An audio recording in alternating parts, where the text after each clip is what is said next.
वाहिगुरु जी का खालसा वाहिगुरु जी की फतेह।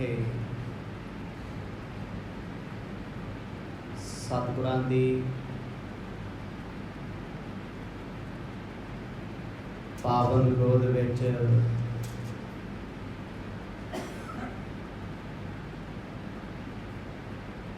अत्यंत शरधा ते प्रेम दे नाल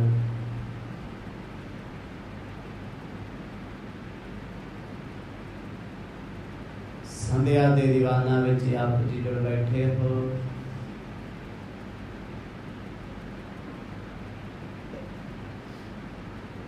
भागा भरिया समा गुरु कृपा सदका प्राप्त होया है।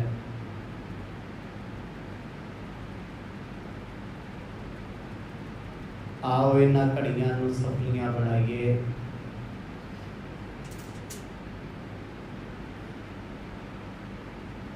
गुर इतिहास दे पावन प्रसंगां दे विचों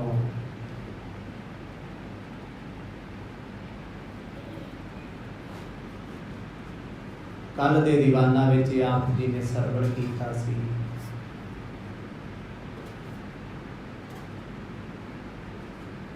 धन धन साहिब श्री गुरु नानक देव जी महाराज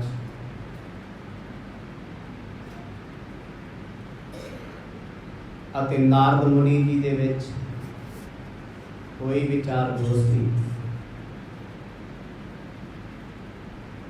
ਜਿਸ ਵਿੱਚ ਉਹਨਾਂ ਨੇ ਨਾਮ ਦੀ ਮਹਿਮਾ ਸਤਿਗੁਰਾਂ ਦੀ ਵਡਿਆਈ ਕੀਤੀ। ਫਿਰ ਹੱਥ ਜੋੜ ਕੇ ਆਖਿਆ, ਮਹਾਰਾਜ ਮੇਰੀ ਪਤਨੀ ਕਲਾ ਨੂੰ ਬਖਸ਼ ਲਓ।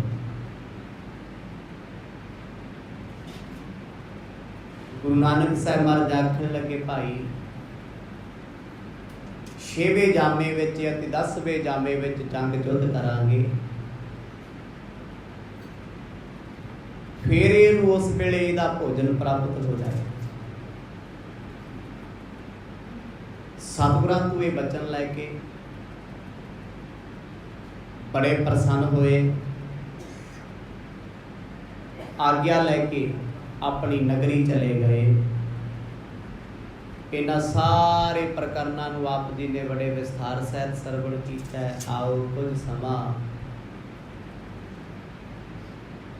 ਮਨ ਚਿਤ ਬਿਰਤੀਆਂ ਨੂੰ ਇਕਾਗਰ ਚਿਤ ਬਣਾਈਏ। ਪਾਓ ਪ੍ਰੇਮ ਦੀ ਸਾਂਝ। ਆਸੀਸ ਬਖਸ਼ੋ ਗੱਜ ਵੱਜ ਕੇ ਆਖੋ ਜੀ ਸਤਨਾਮ ਸ੍ਰੀ ਵਾਹਿਗੁਰੂ ਸਾਹਿਬ ਜੀ। ਸਤਨਾਮ ਸ੍ਰੀ ਵਾਹਿਗੁਰੂ ਸਾਹਿਬ ਜੀ। ਅਪਰਜ ਸਿੱਖ ਸਰੋਤਾ ਕਹਿ ਬੈਸੇ, ਸੁਣ ਕਰ ਪ੍ਰਸ਼ਨ ਕੀਓ ਤਹ ਐਸੇ। ਜਦੋਂ ਗੁਰੂ ਨਾਨਕ ਸਾਹਿਬ ਜੀ ਦੀ ਇਹ ਪਾਵਨ ਕਥਾ ਭਾਈ ਬਾਲਾ ਜੀ ਖਡੂਰ ਸਾਹਿਬ ਦੀ ਪਾਵਨ ਧਰਤੀ ਤੇ ਗੁਰੂ ਅੰਗਦ ਦੇ ਪਾਤਸ਼ਾਹ ਜੀ ਦੇ ਦਰਬਾਰ ਵਿੱਚ ਬੈਠ ਕੇ ਸੁਣਾ ਰਹੇ ਨੇ।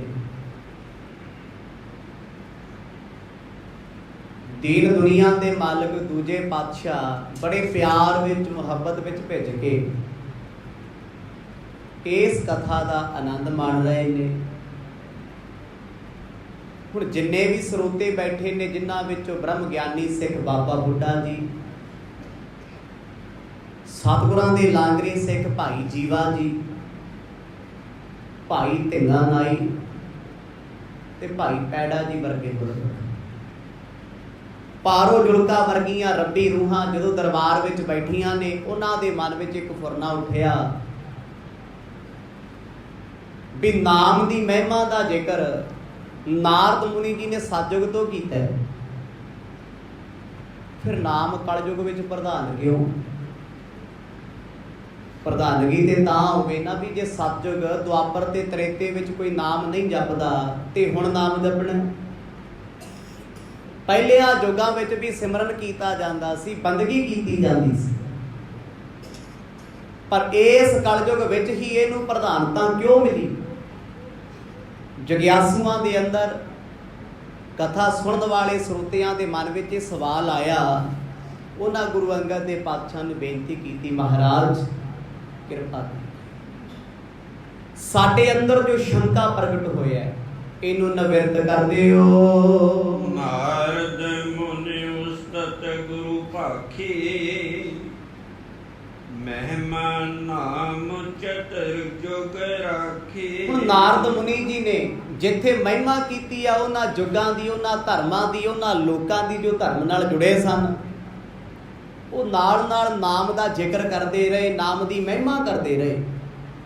ਵੀ ਜਦੋਂ 4 ਯੁੱਗਾਂ ਵਿੱਚ ਨਾਮ ਦੀ ਮਹਿਮਾ ਸੀ, ਪਰਮੇਸ਼ਰ ਦੇ ਨਾਮ ਦੀ ਮਹਿਮਾ, ਤੇ ਫਿਰ ਉਹਨਾਂ ਯੁੱਗਾਂ ਦੇ ਵਿੱਚ ਸਾਰੇ ਲੋਕ ਨਾਮ ਕਿਉਂ ਨਹੀਂ ਜਪ ਸਕੇ? ਇਹ ਬੜਾ ਵੱਡਾ ਸਵਾਲ ਸੀ। ਜਗਿਆਸੂ ਉਹ ਹੈ ਜੋ ਅੰਦਰ ਕੁਝ ਜਾਣਨ ਦੀ, ਕੁਝ ਸਿੱਖਣ ਦੀ ਜਗਿਆਸਾ ਰੱਖਦਾ ਹੈ।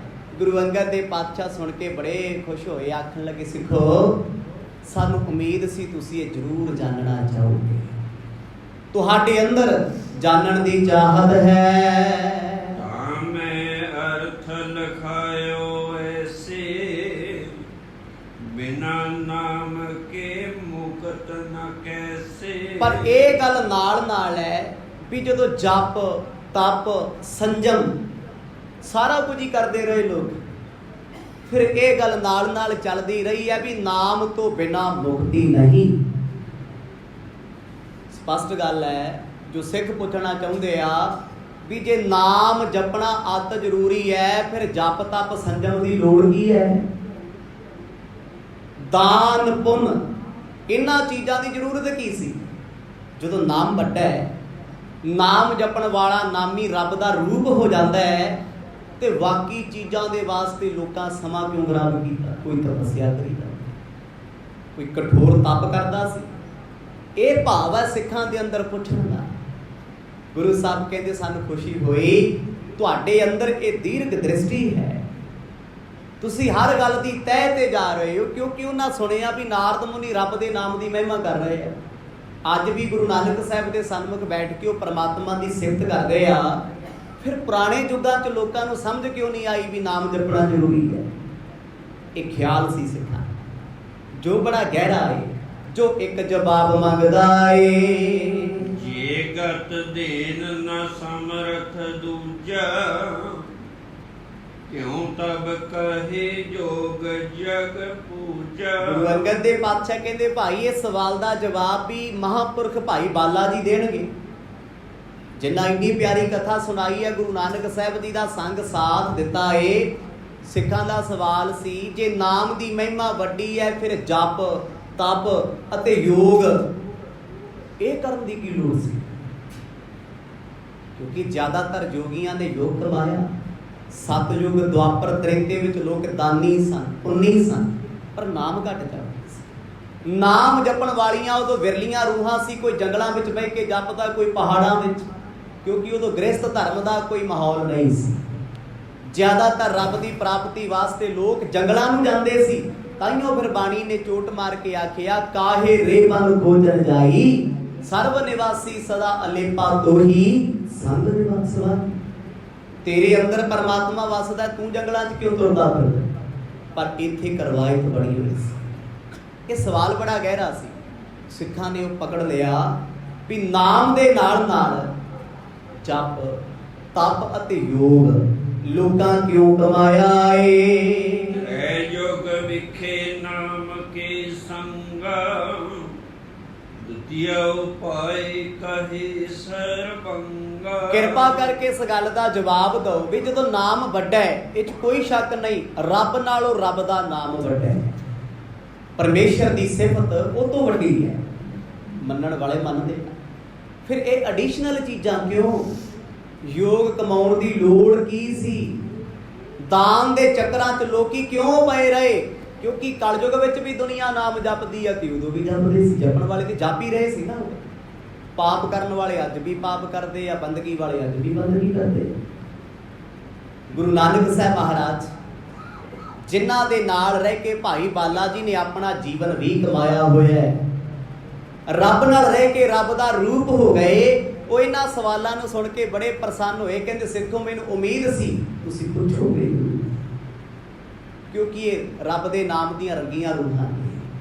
ਇਹ ਉਹ ਸਿੱਖ ਨੇ ਜਿਨ੍ਹਾਂ ਨੂੰ ਬ੍ਰਹਮ ਗਿਆਨੀ ਦੇ ਖਿਤਾਬ ਮਿਲੇ ਨੇ। ਕਲਮੇ ਕੇਵਲ ਨਾਮ ਬਖਾਨਾ, ਸਿਮਰਨ ਤੇ ਗਤ ਦੇ ਜਹਾਨਾ। ਪਰ ਇੱਕ ਸਿੱਖ ਦਾ ਸਵਾਲ ਸੀ ਭਾਈ ਜੀਵਾ ਜੀ ਦਾ, ਕਹਿੰਦੇ ਕਲਯੁਗ ਦੇ ਸਮੇਂ ਦੇ ਵਿੱਚ ਕੇਵਲ ਤੇ ਕੇਵਲ ਇੱਕ ਨਾਮ ਮੁਕਤੀ ਦੇ ਸਕਦਾ ਹੈ, ਯੋਗ ਕਮਾਈ ਚੱਲੋ ਮੁਕਤ ਨਹੀਂ ਹੋ ਸਕਦੇ। ਇਸ ਯੁੱਗ ਵਿੱਚ ਸ਼ੋਭਾ ਨਾਮ, ਸਿਰਫ ਨਾਮ ਦੀ ਸ਼ੋਭਾ ਹੈ, ਨਾਮ ਦੀ ਵਡਿਆਈ ਹੈ। ਜੇ ਅੱਜ ਕੋਈ ਘੋਰ ਤਪ ਕਰਦਾ ਹੈ, ਭਾਵੇਂ ਉਹ 40 ਦਿਨਾਂ ਦਾ ਕਰੇ ਜਾਂ 40 ਸਾਲਾਂ ਦਾ, ਉਸ ਤਪ ਦਾ ਕੋਈ ਫਾਇਦਾ ਹੈ ਨਹੀਂ। ਸਿਮਰਨ ਭਾਵੇਂ ਇੱਕ ਘੜੀ ਵਿੱਚ ਕੀਤਾ ਜਾਵੇ, ਉਹਦਾ ਵੀ ਬੜਾ ਵੱਡਾ ਲਾਭ ਹੈ। ਇੱਕ ਘੜੀ, ਇੱਕ ਸੈਕਿੰਡ ਵੀ ਕਰ ਲਈ। ਹੁਣ ਇਹ ਸਵਾਲ ਵੀ ਸਿੱਖਾਂ ਨੇ ਨਾਲ ਦੀ ਨਾਲ ਹੀ ਕੀਤਾ ਹੈ ਵੀ ਕਿਰਪਾ ਕਰਕੇ ਦੱਸੋ ਵੀ ਹੁਣ ਤੇ ਮੁਕਤੀ ਨਾਮ ਨਾਲ ਹੋ ਰਹੀ ਹੈ, ਉਦੋਂ ਲੋਕ ਜਪਦੇ ਸੀ, ਉਦੋਂ ਮੁਕਤ ਕਿਉਂ ਨਹੀਂ ਸੀ? ਸਵਾਲ ਬੜਾ ਵੱਡਾ ਹੈ।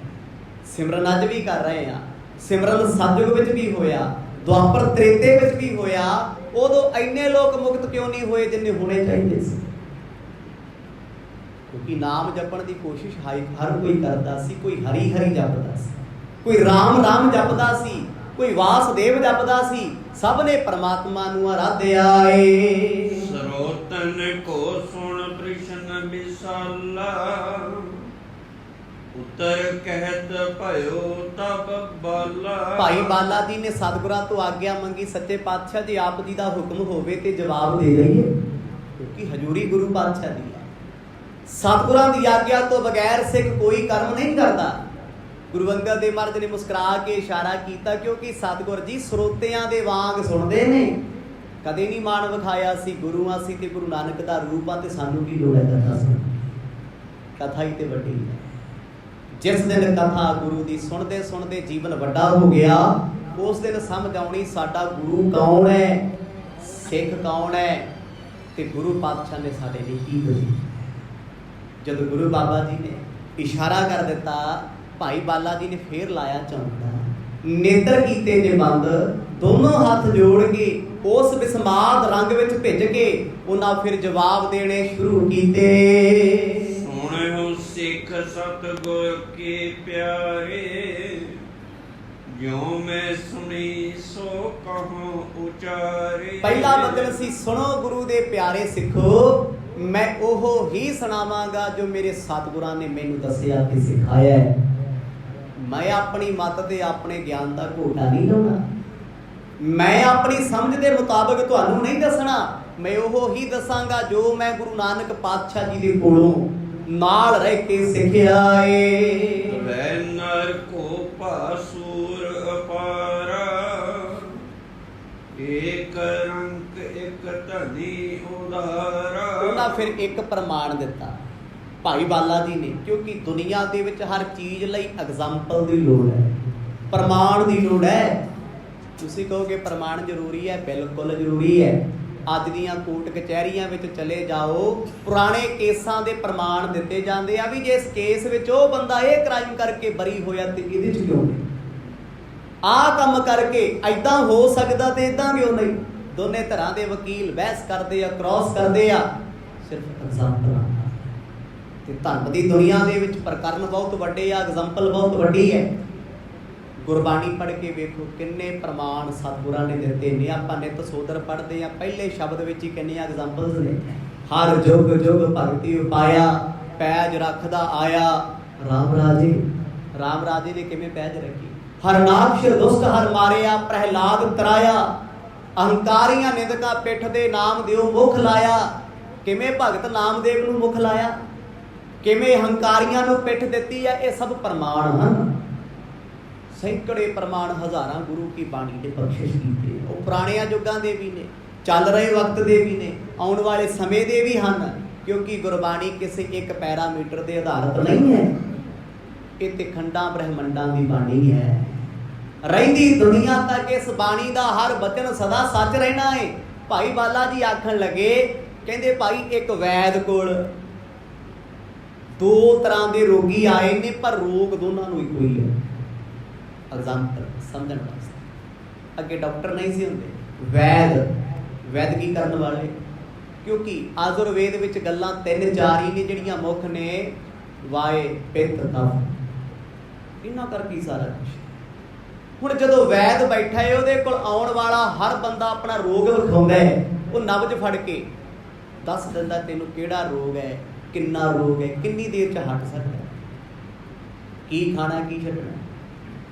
ਹੁਣ ਇਹ ਪ੍ਰਮਾਣ ਭਾਈ ਗੁਰਦਾਸ ਜੀਆਂ ਵੀ ਦਿੱਤੇ ਹੋਏ ਆ। ਭਾਈ ਬਾਲਾ ਜੀ ਆਖਣ ਲੱਗੇ, ਸਿੱਖੋ ਜਦ ਵੈਦ ਦੇ ਕੋਲ ਕੋਈ ਰੋਗੀ ਆਉਂਦਾ ਹੈ, ਪਹਿਲਾਂ ਉਹ ਨਬਜ਼ ਵੇਖਦਾ ਹੈ, ਉਹ ਫੇਰ ਪੁੱਛਦਾ ਤੂੰ ਕੀ ਖਾਧਾ ਕੀ ਨਹੀਂ ਖਾਧਾ। ਅਜੋਕੀ ਸਾਇੰਸ ਅੱਜ ਦਾ ਡਾਕਟਰ ਕੀ ਕਰਦਾ ਹੈ? ਡਾਕਟਰ ਕੁਝ ਨਹੀਂ ਦੱਸਦੇ। ਤੁਹਾਡੇ ਤੋਂ ਪੁੱਛਣਗੇ ਤੁਸੀਂ ਕਿਹਾ ਮੇਰਾ ਸਿਰ ਦੁਖਦਾ, ਉਹ ਕਹਿੰਦੇ ਕਿਹੜੇ ਪਾਸੇ ਤੋਂ ਦੁਖਦਾ, ਕਿੰਨਾ ਕੁ ਦੁਖਦਾ, ਕਿਹੜੇ ਟਾਈਮ ਦੁਖਦਾ। ਉਹਨੇ ਅੰਦਾਜ਼ਾ ਲਾਇਆ, ਉਹਨੂੰ ਕਹਿੰਦੇ ਪ੍ਰੈਕਟਿਸ। 30 ਸਾਲ ਵੀ ਕਿਸੇ ਨੇ ਡਾਕਟਰੀ ਕੀਤੀ ਹੈ, ਉਹਦਾ ਇੱਕੋ ਹੀ ਕੰਮ ਆ, ਉਹ ਕਹਿੰਦਾ ਮੈਂ ਪ੍ਰੈਕਟਿਸ ਕਰ ਰਿਹਾ, ਪਰਫੈਕਟ ਨਹੀਂ। ਹਰ ਬੰਦੇ ਦਾ ਰੋਗ ਪਛਾਣ ਕੇ ਉਹਨੇ ਦੱਸਿਆ ਤੇਰਾ ਸਿਰ ਵਿਚਕਾਰ ਤੋਂ ਦੁਖਦਾ, ਹਾਂਜੀ। ਜਦੋਂ ਸਿਰ ਦਰਦ ਹੁੰਦਾ, ਹਨੇਰਾ ਪਸੰਦ ਹੈ, ਕਹਿੰਦਾ ਹਾਂਜੀ, ਕਹਿੰਦਾ ਫਿਰ ਤੈਨੂੰ ਮਾਈਗ੍ਰੇਨ ਲਾਤੀ ਗੋਲੀ। ਕਿਸੇ ਨੂੰ ਫਰਕ ਪੈ ਗਿਆ, ਤੁੱਕਾ ਸੀ, ਕਿਸੇ ਦਾ ਨਹੀਂ ਪਿਆ। ਫਿਰ ਕਹਿੰਦੇ ਹੁਣ ਸਿਟੀ ਸਕੈਨ ਕਰਾ ਲੈ, ਪੁੱਛਦੇ ਆ, ਦੱਸਣਾ ਪਿਆ ਨਾ। ਪਰ ਵੈਦਾਂ ਤੇ ਡਾਕਟਰਾਂ 'ਚ ਇਹ ਹੀ ਫਰਕ ਹੈ, ਵੈਦ ਨਬਜ਼ ਫੜ ਕੇ ਦੱਸ ਦਿੰਦੇ ਆ ਫਲਾਣੀ ਰਗ ਵਿੱਚ ਇੰਨਾ ਰੋਗ ਆ, ਇੰਨਾ ਨੁਕਸ ਹੈ। ਆਯੁਰਵੇਦ ਵੀ ਪਿੱਛੇ ਨਹੀਂ ਤੇ ਪਿੱਛੇ ਵਿਗਿਆਨ ਵੀ ਨਹੀਂ, ਇਹ ਸਰੀਰਕ ਪ੍ਰਕਿਰਿਆ ਹੈ, ਪਰ ਬਣਾਈ ਪਰਮਾਤਮਾ ਦੀ ਹੋਈ ਹੈ। ਕਹਿੰਦੇ ਵੈਦ ਨੇ ਆਪਣੇ ਹਰ ਰੋਗੀ ਦੀ ਨਬਜ਼ ਫੜ ਕੇ ਵੇਖਣਾ। ਇਹਦੇ ਗੁਰੂ ਨਾਨਕ ਸਾਹਿਬ ਪਾਤਸ਼ਾਹ ਦੇ ਕੋਲ ਵੀ ਵੈਦ ਹੈ। ਵੈਦਾ ਵੈਦ ਸੋ ਵੈਦ ਪਹਿਲਾ ਰੋਗ ਪਛਾਣ। ਵੈਦ ਹਰਦਾਸ ਨੇ ਆ ਕੇ ਮਰਦ ਦੀ ਨਬਜ਼ ਫੜੀ ਹੈ, ਕਹਿੰਦੇ ਨੂੰ ਤੇ ਰੋਗ ਹੀ ਕੋਈ ਨਹੀਂ। ਮਰਦ ਕਹਿੰਦੇ ਤੂੰ ਫਿਰ ਨਬਜ਼ ਗਲਤ ਫੜ, ਤੈਨੂੰ ਰੋਗ ਦਾ ਪਤਾ ਹੀ ਨਹੀਂ ਲੱਗਿਆ। ਮੇਰੇ ਅੰਦਰ ਰੋਗ ਕਿਹੜਾ ਹੈ, ਵਿਰਹੋ ਦਾ, ਵਿਛੋੜੇ ਦਾ, ਪਰ ਤੇਰੀ ਇਸ ਕਸਵੱਟੀ 'ਚ ਨਹੀਂ ਆ ਰਿਹਾ। ਜਦੋਂ ਭਾਈ ਬਾਲਾ ਜੀ ਨੇ ਬਚਨ ਸੁਣਾਇਆ, ਕਹਿੰਦੇ ਵੈਦ ਕੋਲ 2 ਤਰ੍ਹਾਂ ਦੇ ਰੋਗੀ ਆਉਂਦੇ ਨੇ, ਪਰ ਰੋਗ ਉਹਨਾਂ ਸਾਰਿਆਂ ਨੂੰ ਇੱਕੋ ਹੀ ਜਿਹਾ ਏ।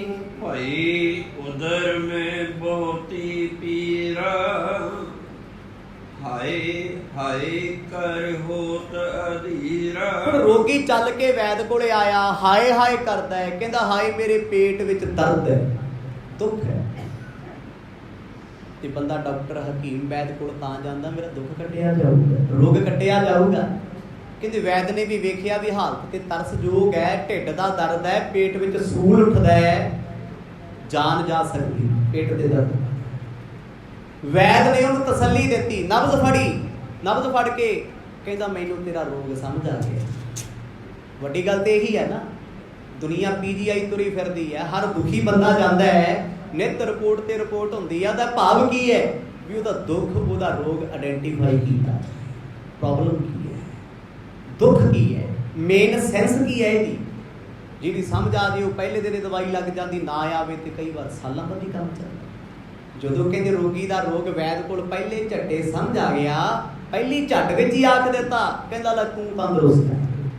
ਹੁਣ ਵੈਦ ਕੋਲੋਂ ਦਲਾਸਾ ਲੈ ਕੇ ਦਰਦ ਦਾ ਫਰਕ ਪੈ ਗਿਆ। ਕਿਉਂ ਪਿਆ ਫਰਕ? ਡਾਕਟਰ ਤੇ ਸਾਰੇ ਹੀ ਨੇ। ਜਿਸ ਡਾਕਟਰ ਤੇ ਸਾਨੂੰ ਵਿਸ਼ਵਾਸ ਹੁੰਦਾ ਨਾ ਵੀ ਇਹਦੇ ਕੋਲ ਜਾਵਾਂਗੇ, ਫੈਮਿਲੀ ਇਹਨੇ ਇੱਕ ਗੋਲੀ ਜਿਹੜੀ ਠੀਕ ਹੋ ਜਾਣਾ, ਗੋਲੀ ਘੱਟ ਕੰਮ ਕਰਦੀ ਆ, ਅਕੀਦਾ ਭਰੋਸਾ ਜ਼ਿਆਦਾ ਕੰਮ ਕਰਦਾ। ਵਿਸ਼ਵਾਸ ਭਾਵੇਂ ਉਹ ਮਿੱਟੀ ਦੇ ਕੇ ਤੋੜ ਦੇ, ਉਹਦੇ ਨਾਲ ਵੀ ਠੀਕ ਹੋ ਜਾਣਾ। ਗੋਲੀ ਐਕਸਪਾਇਰ ਵੀ ਹੋਵੇ ਠੀਕ ਕਰ ਦੂ। ਡਾਕਟਰ ਕਿੰਨਾ ਵੀ ਸਿਆਣਾ ਹੋਵੇ, ਜੇ ਭਰੋਸਾ ਨਹੀਂ ਬਣਿਆ ਨਾ ਫਿੱਟ ਨਹੀਂ ਕਰਦਾ। ਜਦੋਂ ਰੋਗੀ ਕੋਲੇ ਆਇਆ, ਉਹਦਾ ਵਿਸ਼ਵਾਸ ਬਣ ਗਿਆ ਵੀ ਡਾਕਟਰ ਕਹਿੰਦਾ, ਵੈਦ ਕਹਿੰਦਾ ਤੂੰ ਠੀਕ ਹੋ ਜਾਣਾ ਹੈ, ਤੇਰਾ ਰੋਗ ਮੇਰੀ ਸਮਝ ਆ ਗਿਆ ਏ। ਗਮਣਿਓ ਧਨੀ ਬੈਦ ਕੇ ਸਦਨਾ, ਉਦਰ ਪੀਰ ਭਾਖੀ ਨਿਜ ਬਦਨਾ। ਹੁਣ ਵੈਦ ਨੇ ਉਹਨੂੰ ਗੱਲਾਂ ਪੁੱਛੀਆਂ, ਇਹ ਬੰਦਾ ਸੀ ਧਨੀ ਧਨਾੜ, ਪੈਸੇ ਦੀ ਕਮੀ ਕੋਈ ਨਹੀਂ। ਹੁਣ ਵੈਦ ਨੇ ਵੇਖਿਆ ਵੀ ਅਮੀਰ ਬੰਦਾ, ਜੇ ਮੈਂ ਸਿੱਧਾ ਰੋਗ ਦੇਖ ਕੇ ਦੱਸਤਾ ਇਹਦਾ ਭਰੋਸਾ ਨਹੀਂ ਵਧਣਾ, ਇਹ ਨਹੀਂ ਕਹਿਣਾ ਲੈ ਕਾਹਦਾ ਡਾਕਟਰ ਵਗੈਰਾ। ਅਮੀਰ ਬੰਦਾ ਫਿੱਟ ਕਿਵੇਂ ਬਹਿੰਦਾ ਹੈ? ਜਦ ਤੱਕ ਡਾਕਟਰ 50-60 ਹਜ਼ਾਰ ਲਵਾਏ ਨਾ, ਤੇ ਅਮੀਰ ਨੂੰ ਉਦੋਂ ਤੱਕ ਸ਼ਾਂਤੀ ਨਹੀਂ ਆਉਂਦੀ ਵੀ ਮੈਂ ਡਾਕਟਰ ਕੋਲ ਗਿਆ ਸੀ।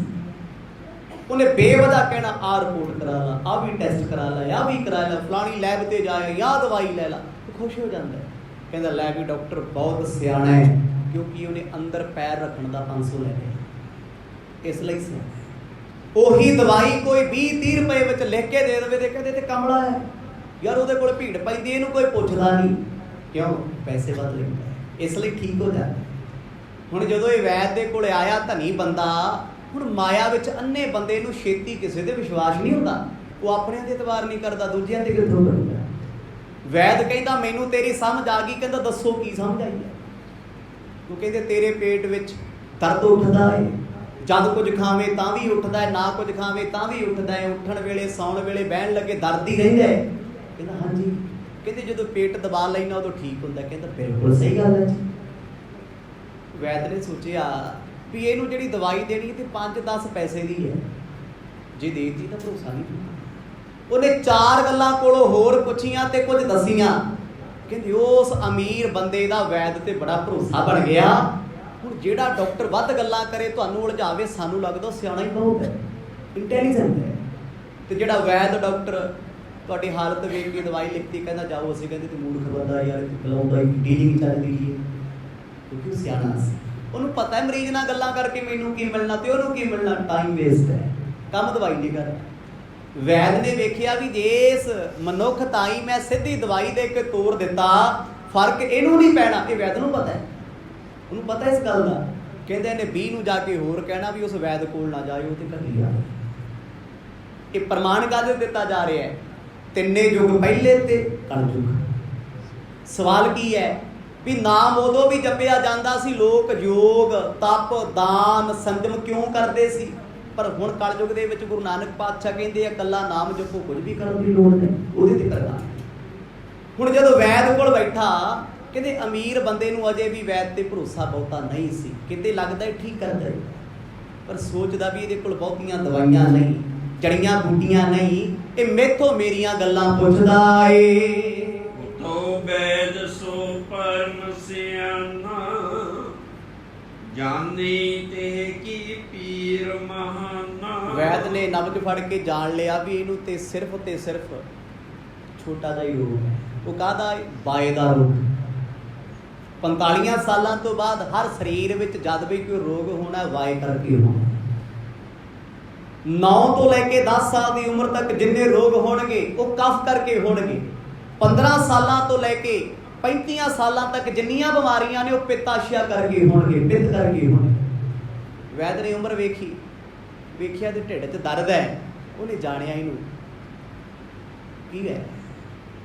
ਉਹਨੂੰ ਜਦੋਂ ਵਾਰ-ਵਾਰ ਪੁੱਛਦਾ ਹੈ, ਕਹਿੰਦਾ ਮੈਨੂੰ ਨਹੀਂ ਪਤਾ, ਮੈਨੂੰ ਸਿਰਫ ਦਰਦ ਹੈ ਜੀ, ਹਟਾ ਦਿਓ। ਕਹਿੰਦਾ ਹਟਾ ਦਿਆਂਗੇ, ਗਰੰਟੀ ਨਾਲ ਹਟਾ ਦਿਆਂਗੇ, ਪਰ ਜੋ ਪਰਹੇਜ਼ ਦੱਸਾਂਗਾ ਮੰਨੇਗਾ? ਕਹਿੰਦਾ ਬਿਲਕੁਲ। ਸਿਆਣਾ ਵੈਦ ਸਾਰਾ ਕੁਝ ਨਹੀਂ ਦੱਸਦਾ ਹੁੰਦਾ, ਤੇ ਜਿਹੜਾ ਡਾਕਟਰ ਤੁਹਾਨੂੰ ਸਾਰਾ ਕੁਝ ਦੱਸ ਦੇ, ਤੈਨੂੰ ਆਏ ਆ ਹੋ ਜੂ, ਠੀਕ ਨਹੀਂ ਕਰਦਾ, ਵਹਿਮ ਚ ਪਾਉਂਦਾ ਏ। ਤੁਹਾਡਾ ਕੰਮ ਹੈ ਦਵਾਈ ਲੈਣਾ, ਠੀਕ ਹੋਣਾ, ਤੁਸੀਂ ਡਾਕਟਰ ਬਣਨ ਨਹੀਂ ਰਹੇ। ਅੱਜ ਦੁਨੀਆ ਦਾ ਕੰਮ ਇਹ ਹੀ ਹੈ। ਲੋਕ ਜਾਣ ਕੇ ਵੀ ਸਵਾਲ ਕਰਨਗੇ, ਐਦਾਂ ਕਿਉਂ ਹੋਇਆ, ਐਵੇਂ ਕਿਉਂ ਹੋਇਆ, ਆਹ ਕਰ ਲੂਗਾ, ਆਹ ਕਿਉਂ ਹੋ ਜੂਗਾ। ਕਮਲ ਘੋਟਦੇ ਆ, ਗਰੰਟੀ ਕਰਦੀ। ਹੁਣ ਇੱਥੇ ਉਹਨੇ ਜਾਣ ਲਿਆ ਵੀ ਇਸ ਬੰਦੇ ਦੇ ਸਰੀਰ ਵਿੱਚ ਵਾਏ ਹੈ, ਦਰਦ ਹੋਏਗਾ। ਸਿਰ ਤੋਂ ਲੈ ਕੇ ਪੈਰਾਂ ਤੱਕ ਵਾਏ ਨਾਲ ਭਰਿਆ ਹੋਇਆ ਏ। ਏਕੋ ਧੋ ਹੈ ਸੁਗਮ ਉਪਾਈ, ਏਕ ਜਵਾਇਨ ਸੂਰ ਮਿਟਾਈ। ਪਰ ਇੱਥੇ ਉਸ ਵੈਦ ਨੇ ਮਾਨੀ ਮਨ ਸੋਚਿਆ, ਉਹਦੇ ਦਿਲ ਦੀ ਗੱਲ ਭਾਈ ਬਾਲਾ ਜੀ ਦੱਸਦੇ ਆ। ਕਹਿੰਦੇ ਇਹਦਾ ਸੌਖਾ ਜਿਹਾ ਇਲਾਜ ਹੈ 1 ਚਮਚਾ ਅਜਵਾਇਣ। ਪਰ ਬੰਦਾ ਵੱਡਾ ਹੈ, ਮਾਇਆਧਾਰੀ ਹੈ। ਜੇ ਮੈਂ ਇਹਨੂੰ ਕਹਿਤਾ ਅਜਵਾਇਣ ਖਾ ਲੈ, ਇਹਨੇ ਕਹਿਣਾ ਮੈਂ ਤੇਰੇ ਕੋਲ ਕੀ ਕਰਨਾ ਹੈ। ਵੈਦ ਸਿਆਣਾ ਸੀ, ਉਹਨੇ ਕਿਹਾ ਕਿ ਇਹਨੂੰ ਦੱਸਣ ਦੀ ਕੀ ਲੋੜ ਹੈ। ਇਹਨੂੰ 1 ਅਜਵਾਇਣ ਦਿਆਂਗਾ, 4 ਗੱਲਾਂ ਕਰੇਗਾ, ਇਹਦਾ ਅਜਵਾਇਣ ਤੇ ਭਰੋਸਾ ਨਹੀਂ ਬਣਨਾ। ਕਿਉਂਕਿ ਵਾਏ ਨੂੰ ਖਤਮ ਕਰਨ ਵਾਸਤੇ, ਘਟਾਉਣ ਵਾਸਤੇ ਪੁਰਾਣੇ ਸਮੇਂ ਵਿੱਚ ਅਜਵਾਇਣ ਸੀ, ਤੇ ਅੱਜ ਵੀ ਆਯੁਰਵੇਦ ਦੀਆਂ 60% ਦਵਾਈਆਂ 'ਚ ਅਜਵਾਇਣ ਪੈਂਦੀ ਹੈ। ਹੁਣ ਜਦੋਂ ਇਹ ਗੱਲ ਚੱਲੀ, ਉਹਨੇ ਮਾਨੀ ਮਨ ਸੋਚਿਆ, ਕਹਿੰਦਾ ਵੈਦ ਜੀ ਤੁਸੀਂ ਕਿਉਂ ਹੱਸਦੇ ਹੋ? ਉਹ ਕਹਿੰਦਾ ਨਹੀਂ, ਮੈਂ ਤਾਂ ਹੱਸਦਾ ਵੀ ਤੇਰਾ ਰੋਗ ਬੜਾ ਛੋਟਾ ਏ, 1 ਮਿੰਟ ਵਿੱਚ, 1 ਪਲ ਵਿੱਚ, ਕੁਝ ਘੜੀਆਂ ਵਿੱਚ ਇਹਨੇ ਹਟ ਜਾਣਾ ਏ। ਜੇ ਮੈਂ ਜਹੀ ਬਤਾਉ ਜਾਕੋ, ਮੈਂ ਮਾ ਜਾਣੈ ਕਛੂ ਨ ਤਾਕੋ। ਹੁਣ ਵੈਦ ਦੀ ਸਿਆਣਪ ਕੀ ਸੀ? ਉਹਨੇ ਸੋਚਿਆ ਵੀ ਜੇ ਮੈਂ ਇਹਨੂੰ ਸਿੱਧਾ ਕਹਿੰਦਾ ਅਜਵਾਇਣ ਲੈ ਲਾ, ਇਹਨੇ ਕਹਿਣਾ ਡਾਕਟਰ ਮੇਰੀ ਮਹਿਮਾ ਨਹੀਂ ਰਹਿਣੀ, ਮੇਰੀ ਸਿਫਤ ਨਹੀਂ ਰਹਿਣੀ, ਮੇਰੀ ਵਡਿਆਈ ਨਹੀਂ ਰਹਿਣੀ। ਇਸ ਕਰਕੇ ਇਹਨੂੰ ਘੁਮਾ ਫਰਾ ਕੇ ਅਜਵਾਇਣ ਦਿੱਤੀ ਹੈ। ਦੇਣੀ ਤੇ ਅਜਵਾਇਣ, ਕਿਉਂਕਿ ਅੰਦਰ ਉਹਦੇ ਰੋਗ ਕਿਹੜਾ ਸੌਖਾ ਜਿਹਾ। ਆਮ ਵੀ ਪੁਰਾਣੇ ਸਮੇਂ ਦੇ ਬਜ਼ੁਰਗ ਸਨ ਜਿਹੜੇ, ਜਦ ਵੀ ਕਿਤੇ ਖਾਣਾ ਡਾਈਜੈਸ਼ਨ ਠੀਕ ਨਹੀਂ, ਪੇਟ 'ਚ ਦਰਦ ਹੋਣਾ, ਲੋਕੀ ਅਜਵਾਇਣ ਲੈਂਦੇ ਸੀ ਪੁਰਾਣੀਆਂ ਗੱਲਾਂ। ਹੁਣ ਤੇ ਬੰਦਾ ਸਿੱਧੀ ਗੋਲੀ ਵੀ ਇਦਾਂ ਦਵਾਈ ਰੱਖੀ ਰੋਟੀ ਵਾਂਗੂ, ਸਲਾਦ ਵਾਂਗੂ ਤੇ ਲੋਕ ਗੋਲੀਆਂ ਖਾਂਦੇ ਰੋਟੀ ਨਾਲ। ਠੀਕ ਹੀ ਹੋਣਾ। ਹੁਣ ਉਹਦੀ ਗੱਲ ਸਮਝੀ, ਕਹਿੰਦਾ ਕੁਛ ਪਲ ਬਾਹਰ ਬੈਠੋ, ਮੈਂ ਦਵਾਈ ਤਿਆਰ ਕਰ ਲਾਂ। ਧਨਾੜ ਦੇ ਅਮੀਰ ਬੰਦੇ ਦਾ ਬਹੁਤ ਵੱਡਾ ਭਰੋਸਾ ਵੱਜ ਗਿਆ ਵੀ ਇਹਨੇ ਦਵਾਈ ਮੈਨੂੰ ਹੁਣੇ ਦੇ ਦੇਣੀ ਹੈ, ਮੈਂ ਜਾਣ ਸਾਰ ਠੀਕ ਹੋ ਜਾਣਾ। ਭਰੋਸਾ ਵੱਜ ਗਿਆ। ਜੇ ਉਹ ਸਿੱਧਾ ਹੀ ਕਹਿ ਦਿੰਦਾ ਅਜਵਾਇਣ ਲੈ ਲਾ, ਭਰੋਸਾ ਵੱਜ ਜਾਂਦਾ? ਨਹੀਂ। ਹੁਣ ਜਦੋਂ ਇਸ ਵੈਦ ਨੇ ਸਪਸ਼ਟ ਕਹਿ ਦਿੱਤਾ ਵੀ ਤੇਰਾ ਰੋਗ ਘਰ ਜਾਂਦਿਆਂ ਬਿਲਕੁਲ ਦਰੁਸਤ ਹੋ ਜਾਏਗਾ। ਇਉਂ ਵਿਚਾਰ ਕਰ ਵੈਦ ਸਿਆਣੇ, ਪੂਰੀ ਏਕ ਦਿਨੀ ਤੇ ਪਾਨੇ। ਫਿਰ ਵੈਦ ਨੇ ਉਹਨੂੰ ਬਾਹਰ ਬਿਠਾਇਆ, ਉਹਨੇ ਨਾ ਚੁੱਲ੍ਹੇ 'ਚ ਚੁੱਕੀ ਸਵਾਹ। ਇੱਕ ਨਾ ਸਾਡੇ ਕਹਾਵਤ ਚੱਲਦੀ ਆ ਪੰਜਾਬ 'ਚ, ਕਹਿੰਦੇ ਜੇ ਆਰਾਮ ਆਉਣਾ ਨਾ ਸਵਾਹ ਦੀ ਚੁਟਕੀ ਨਾਲ। ਅੱਜ ਸੁਣ ਲਿਓ ਕੀ ਹੈ, ਮੁੜ ਕੇ ਯਾਦ ਨਹੀਂ ਰਹਿਣਾ। ਉਹਨੇ ਸਵਾਹ ਇੱਕ ਪੁੜੀ 'ਚ ਭਰ ਲਈ, ਦੂਜੀ ਪੁੜੀ ਫੇਰ ਬਣਾ ਲਈ, ਤੀਜੀ ਪੁੜੀ ਫੇਰ ਬਣਾ ਲਈ। ਅੱਗੇ ਵੈਦ ਪੁੜੀਆਂ 'ਚ ਦਿੰਦੇ ਸੀ, ਹੁਣ ਵੀ ਕਾਗਜ਼ 'ਚ ਲਪੇਟ। ਅਮੀਰ ਬੰਦੇ ਨੂੰ ਅੰਦਰ ਬੁਲਾਇਆ, ਉਹਨੂੰ ਬਿਠਾਇਆ, ਕਿਉਂਕਿ ਜਦੋਂ ਤੱਕ ਡਾਕਟਰ ਤੁਹਾਨੂੰ ਬਿਠਾਉਂਦਾ ਨਹੀਂ ਉਦੋਂ ਤੱਕ ਤੁਹਾਡੀ ਮੈਂਟਲੀ ਸਥਿਤੀ ਉਹਦੇ ਲਈ ਇੰਪ੍ਰੈਸਿਵ ਨਹੀਂ ਹੋਏਗੀ। ਤੁਸੀਂ ਜਾਓ, ਡਾਕਟਰ ਨੇ ਸਿੱਧਾ ਦਵਾਈ ਲਿਖਤੀ, ਤੁਸੀਂ ਕਹਿੰਦੇ ਯਾਰ ਇਹਨੂੰ ਕੀ, ਨਹੀਂ ਮੈਨੂੰ ਕੀ ਸਮਝ ਆਇਆ, ਕਾਹਦਾ ਡਾਕਟਰ, ਕਿਸੇ ਹੋਰ ਕੋਲ ਚੱਲਦੇ। ਇਸ ਲਈ ਡਾਕਟਰ ਭਾਵੇਂ ਅੰਦਰ ਵਿਹਲਾ ਬੈਠਾ ਹੋਵੇ, ਕਦੇ ਨੋਟ ਕਰਿਓ, ਉਹਨੇ ਤੁਹਾਨੂੰ ਲਟਕਾ ਕੇ ਅੰਦਰ ਬੁਲਾਉਣਾ। ਇੱਕ ਬੰਦਾ ਆ ਜੇ, 15-20 ਮਿੰਟ ਲਾਏ, ਉਹ ਬਾਹਰ ਚਲੇ ਗਿਆ, ਵੇਟ ਕਰਾ ਕੇ ਫੇਰ, ਤਾਂ ਜੋ ਤੁਹਾਡੇ ਅੰਦਰ ਉੱਥੋਂ ਦਾ ਪ੍ਰਭਾਵ ਪਵੇ, ਜੋ ਰਿਆਲੇ ਦਾਲੇ ਲਾਇਆ ਹੋਇਆ, ਜੋ ਉੱਥੇ ਬਣਿਆ ਮਾਹੌਲ ਹੈ, ਉਹ 'ਚ ਢਲ ਜਾਓ ਤੁਸੀਂ। ਕਹਿੰਦੇ ਵੈਦ ਦਾ ਪ੍ਰਭਾਵ ਪੈ ਗਿਆ ਜੀ ਅੰਦਰ। ਵੈਦ ਨੇ ਅੰਦਰ ਬੁਲਾਇਆ, ਉਹਨੇ ਬੜੇ ਪਿਆਰ ਦੀਆਂ ਗੱਲਾਂ ਪੁੱਛੀਆਂ। ਕਹਿੰਦਾ ਪਰਹੇਜ਼ ਰੱਖਣਾ ਹੈ, ਤੱਤੀਆਂ ਗਰਮ ਚੀਜ਼ਾਂ ਨਹੀਂ ਖਾਣੀਆਂ। ਕਹਿੰਦਾ ਠੀਕ ਹੈ। ਆਲੂ ਨਹੀਂ ਖਾਣੇ, ਠੀਕ ਹੈ। ਮਹਾਂ ਦੀ ਦਾਲ ਨਹੀਂ ਖਾਣੀ, ਕਹਿੰਦਾ ਠੀਕ ਹੈ। ਹੁਣ ਵੈਦ ਨੇ ਦੱਸਿਆ, ਉਹਨੂੰ ਪਤਾ ਵੀ ਇਹਨਾਂ ਚੀਜ਼ਾਂ ਕਰਕੇ ਇਹਨੂੰ ਬਾਏ ਹੋਣੀ ਹੈ। ਬੰਦ ਕਰਾਤੀਆਂ ਸਾਰੀਆਂ, ਖੁਸ਼ ਬਹੁਤ ਹੈ। ਉਹਨੇ 3 ਦੀਆਂ 3 ਪੁੜੀਆਂ ਫੜਾਈਆਂ, ਕਹਿੰਦਾ ਇੱਕ ਪੁੜੀ ਤੇ ਘਰ ਜਾ ਕੇ ਲੈਣੀ, ਭਾਵੇਂ ਇੱਥੇ ਲੈ ਲਾ, ਦੂਜੀ ਦੁਪਹਿਰੇ, ਤੀਜੀ ਸੌਣ ਤੋਂ ਪਹਿਲਾਂ। ਕਹਿੰਦਾ ਮਾਇਆ ਕਿੰਨੀ ਹੋ ਗਈ? ਉਹਨੇ ਉਹ ਹਿਸਾਬ ਨਾਲ ਉਹ ਤੋਂ ਪੈਸੇ ਵੱਧ ਲੈ ਲਏ, ਕਿਉਂਕਿ ਉਹ ਜਾਣਦਾ ਵੈਦ ਸਿਆਣਾ ਵੀ ਜੇ ਤੂੰ ਮਾਇਆ ਵੱਧ ਨਾ ਲਈ, ਇਹਨੇ ਤੇ ਦਵਾਈ ਤੇ ਭਰੋਸਾ ਨਹੀਂ ਕਰਨਾ, ਮੇਰੇ ਤੇ ਨਹੀਂ ਕਰਨਾ। ਅੱਜ ਤੁਹਾਨੂੰ ਕੋਈ ਬੰਦਾ, ਜਿਹੜੀ ਦਵਾਈ ਤੁਸੀਂ 500 ਦੀ ਲੈ ਕੇ ਆਏ ਹੋ, ਕੋਈ 25 ਰੁਪਇਆਂ ਦੀ ਦੇ ਦੇ, ਤੁਹਾਡਾ ਯਕੀਨ ਹੀ ਨਹੀਂ ਹੋਣਾ ਤੇ ਨਾ ਅਸਰ ਹੋਣਾ ਤੁਹਾਨੂੰ, ਕਿਉਂਕਿ ਤੁਹਾਡੇ ਦਿਮਾਗ 'ਚ ਬੈਠਾ ਹੈ ਵੀ ਉਹ 300 ਵਾਲਾ ਪੱਤਾ ਜਿਹੜਾ ਮੈਨੂੰ ਉਹੀ ਠੀਕ ਕਰਦਾ, 25 ਵਾਲਾ ਮੇਰਾ ਕੀ ਕਰੂਗਾ। ਮੈਂਟਲੀ ਸਥਿਤੀ ਤੁਹਾਡੀ ਉੱਥੇ ਹੀ ਹੈ। ਉਹੀ ਦੱਸ ਰਹੇ। ਕਹਿੰਦੇ ਵੈਦ ਨੇ ਮਾਇਆ ਝਾੜ ਲਈ, ਕੀ ਦਿੱਤਾ ਉਹਨੂੰ? ਸਵਾਹ ਦੇ ਦਿੱਤੀ। ਸਵਾਹ ਕੀ ਕਰੂਗੀ ਦੱਸੋ? ਕਰ ਸਕਦੀ ਕਿਸੇ ਦਾ ਕੁਛ? ਸਵਾਹ ਤੇ ਸਵਾਹ ਹੈ, ਸ਼ਾਸ਼ ਖਾਲੀ ਹੈ, ਖਾਕ ਹੈ। ਪੁੜੀਆਂ ਲਪੇਟ ਕੇ ਦੇ ਦਿੱਤੀਆਂ। ਕਹਿੰਦਾ ਘਰ ਜਾ ਕੇ ਕੋਸੇ ਪਾਣੀ ਨਾਲ ਲੈ ਲਈ, ਗਰਮ ਨਹੀਂ ਲੈਣਾ। ਬੜਾ ਖੁਸ਼ ਹੈ। ਕਹਿੰਦੇ ਇਹੋ ਜਿਹਾ ਵੈਦ ਕਿੱਥੇ ਮਿਲ ਜੂਗਾ? ਪਰ ਵੈਦ ਨੇ ਗਰੰਟੀ ਦਿੱਤੀ ਆ ਵੀ ਮੇਰੀ ਪਹਿਲੀ ਪੁੜੀ ਖਾ ਕੇ ਵੇਖੀ, ਤੂੰ ਠੀਕ ਹੋਏਗਾ, ਆ ਕੇ ਮੈਨੂੰ ਦੱਸ ਜਾਵੀਂ। ਮੁਖ ਤੇ ਐਸੀ ਬਚਨ ਅਲਾਇਨ, ਜਾਂ ਕੋ ਅਨੁਪਾਨ ਅਜਵਾਇਨ। ਪਰ ਵੈਦ ਨੇ ਇੱਕ ਗੱਲ ਹੋਰ ਦੱਸਤੀ, ਕਹਿੰਦਾ ਮੇਰੀ ਦਵਾਈ ਦਾ ਰਿਜ਼ਲਟ ਜੇ ਹੋਰ ਵਧੀਆ ਲੈਣਾ ਹੈ, ਕਹਿੰਦਾ 1 ਚਮਚ ਅਜਵਾਇਣ ਵਿੱਚ ਮੇਰੀ ਦਵਾਈ ਮਿਕਸ ਕਰਕੇ ਖਾ ਲਈ। ਹੋ ਸਕਦਾ ਹੈ ਤੈਨੂੰ 2 ਵੇਲੇ ਦੀ ਦਵਾਈ ਲੈਣੀ ਨਾ ਪਵੇ। ਲਓ ਜੀ, ਹਰ ਬੰਦਾ ਸ਼ਾਰਟਕਟ ਰਸਤਾ ਲੱਭਦਾ ਹੈ। ਮੈਂ ਬੁਢਾਪੇ 'ਚ ਜਵਾਨ ਹੋ ਜਾ, ਮੇਰੇ ਵਾਲ ਕਾਲੇ ਹੋ ਜਾਣ, ਮੈਂ ਤੰਦਰੁਸਤ ਹੋ ਜਾ, ਮੈਨੂੰ ਰੋਗ ਨਾ ਹੋਵੇ, ਗੁਰਦੁਆਰੇ ਵੀ ਮੈਂ ਜਾਵਾਂ, ਮੇਰੀ ਭਗਤੀ ਆਪਣੇ ਆਪ ਹੀ ਬਣ ਜਾਏ, ਰੱਬ ਵੀ ਮੇਰੇ ਤੇ ਕਿਰਪਾ ਰੱਖੇ। ਸੌਖਾ ਤਰੀਕਾ ਦੱਸਦਾ ਵੀ ਇਹ ਦਵਾਈ, ਜਿਵੇਂ ਬੜੀਆਂ ਦਵਾਈਆਂ ਹੁੰਦੀਆਂ, ਕੋਈ ਕਹਿੰਦਾ ਦਹੀਂ ਨਾਲ ਲੈਣੀ ਹੈ, ਲੱਸੀ ਨਾਲ ਲੈਣੀ, ਕੱਚੀ ਨਾਲ, ਦੁੱਧ ਨਾਲ ਲੈ ਲਈ। ਉਹ ਕਹਿੰਦਾ ਕਿਸੇ ਚੀਜ਼ ਨਾਲ ਨਹੀਂ ਲੈਣੀ। ਅਜਵਾਇਣ ਦੇ ਵਿੱਚ ਦਵਾਈ ਮਲਾਈ, ਗਰਮ ਕੋਸਾ ਪਾਣੀ ਪੈ ਗਿਆ, ਅੰਦਰ ਸੁੱਟ ਲਈ। ਕੁਝ ਪਲ, ਕੁਝ ਘੜੀਆਂ, ਕੁਝ ਖਾਵੀ ਪੀਵੀ ਨਾ, ਕਰਿਓ ਖਾਨ ਤੇ ਸੰਗ ਮਿਲਾਈ, ਉਦਰ ਰੋਗ ਸਭ ਹੀ ਮਿਟ ਜਾਏ। ਇਹ ਧਨਾੜ ਨੇ ਵੈਦ ਦੀਆਂ ਬੜੀਆਂ ਸਿਫਤਾਂ ਕੀਤੀਆਂ ਜੀ। ਕਹਿੰਦਾ ਜਨਾਬ ਜੇ ਮੈਂ ਠੀਕ ਹੋ ਗਿਆ ਤੇ ਮੈਂ 1000 ਬੰਦਾ ਲੈ ਕੇ ਆਉਂ ਤੁਹਾਡੇ ਕੋਲ। ਸੁਭਾਵਕ ਆ, ਸੁਭਾਅ ਹੈ ਸਾਡੇ। ਅਸੀਂ ਜਿੱਥੋਂ ਠੀਕ ਹੋ ਜੀ, ਅਸੀਂ ਸਭ ਨੂੰ ਕਹਿੰਦੇ ਹਾਂ ਉੱਥੇ ਜਾ, ਕਿਹੜਾ ਕਮਿਸ਼ਨ ਹੁੰਦਾ। ਜਿਸ ਵੇਲੇ ਦਵਾਈ ਦੇਤੀ, ਵੈਦ ਦੀਆਂ ਸਿਫਤਾਂ ਕਰਦਾ, ਕੋਲੋਂ ਖੁਸ਼ ਹੋ ਕੇ ਮਾਇਆ ਦੇ ਕੇ ਘਰ ਨੂੰ ਚੱਲਿਆ। ਆਪਣੀ ਪਤਨੀ ਪਰਿਵਾਰ ਨੂੰ ਦੱਸਦਾ ਹੁੰਦਾ ਹੈ, ਕਹਿੰਦਾ ਇਹ ਸਾਡੇ ਇਲਾਕੇ ਦਾ ਸਿਆਣਾ ਵੈਦ ਹੈ। ਕਿਉਂ ਆ ਸਿਆਣਾ? ਜੇਬ ਹਲਕੀ ਕਰ ਗਿਆ, ਆਖੋ ਸਤਨਾਮ। ਜੀ ਉਹ ਸਿੱਧਾ ਹੀ ਕਹਿੰਦਾ ਵੀ ਜਵੈਣ ਤੇਰੇ ਘਰ ਆ, ਤੂੰ ਘਰੋਂ ਹੀ ਲੈਣੀ ਆ, ਮੈਂ ਪੈਸੇ ਕਾਹਦੇ ਲੈਣੇ, ਜਾ। ਉਹਨੇ ਕਹਿਣਾ ਇਹੋ ਜਿਹੇ 20 ਤੁਰੇ ਫਿਰਦੇ, 20 ਤੁਰੇ ਫਿਰਦੇ। ਹੁਣ ਵੈਦ ਦਾ ਕਿਹਾ ਹੋਇਆ ਬਚਨਾ ਇੱਥੇ ਬਹਿ ਗਿਆ। ਗੱਲ ਤੇ ਇੱਥੇ ਲੱਗਣ ਦੀ ਹੈ। ਰੱਬ ਰੱਬ ਕਰਦੀ ਦੁਨੀਆ ਫਿਰਦੀ ਹੈ, ਜਿੱਦਣ ਰੱਬ ਦਾ ਨਾਮ ਇੱਥੇ ਬਹਿ ਗਿਆ ਨਾ, ਵਿਸ਼ਵਾਸ ਇੱਥੇ ਆ ਗਿਆ, ਉਦੋਂ ਮਰਦ ਕਹਿੰਦੇ ਫਿਰ ਇੱਕ ਪਲ ਵਿੱਚ ਤੇਰੇ ਤੇ ਨਿਰੰਕਾਰ ਦੀ ਕਿਰਪਾ ਹੋ ਜਾਣੀ। ਤੇਰੀ ਕੀਤੀ ਬੰਦਗੀ, ਤੇਰਾ ਜਪਿਆ ਨਾਮ ਤੈਨੂੰ ਭਵ ਸਾਗਰ ਤੋਂ ਤਾਰ ਦੇਗਾ। ਗੱਲ ਤੇ ਭਰੋਸੇ ਦੀ ਹੈ ਨਾ, ਭਰੋਸੇ ਦੀ। ਘਰੇ ਆਇਆ ਜੀ ਉਹਨੇ, ਉਹ ਜਿਹੜੀ ਸਵਾਹ ਦੀ ਚੁਟਕੀ, ਚਲੋ ਦਵਾਈ ਕਹਿ ਲਓ, ਕਾਹਨੂੰ ਬੇਇੱਜ਼ਤੀ ਕਰ ਲਈ, ਉਹਨੇ ਆਪਣੀ ਦਵਾਈ ਅਜਵੈਣ ਚ ਮਲਾਈ, ਚਮਚਾ ਭਰ ਕੇ ਅੰਦਰ ਸੁੱਟੀ, ਫੱਕੀ ਮਾਰ ਲਈ, ਕੋਸਾ ਪਾਣੀ ਪੀ ਲਿਆ।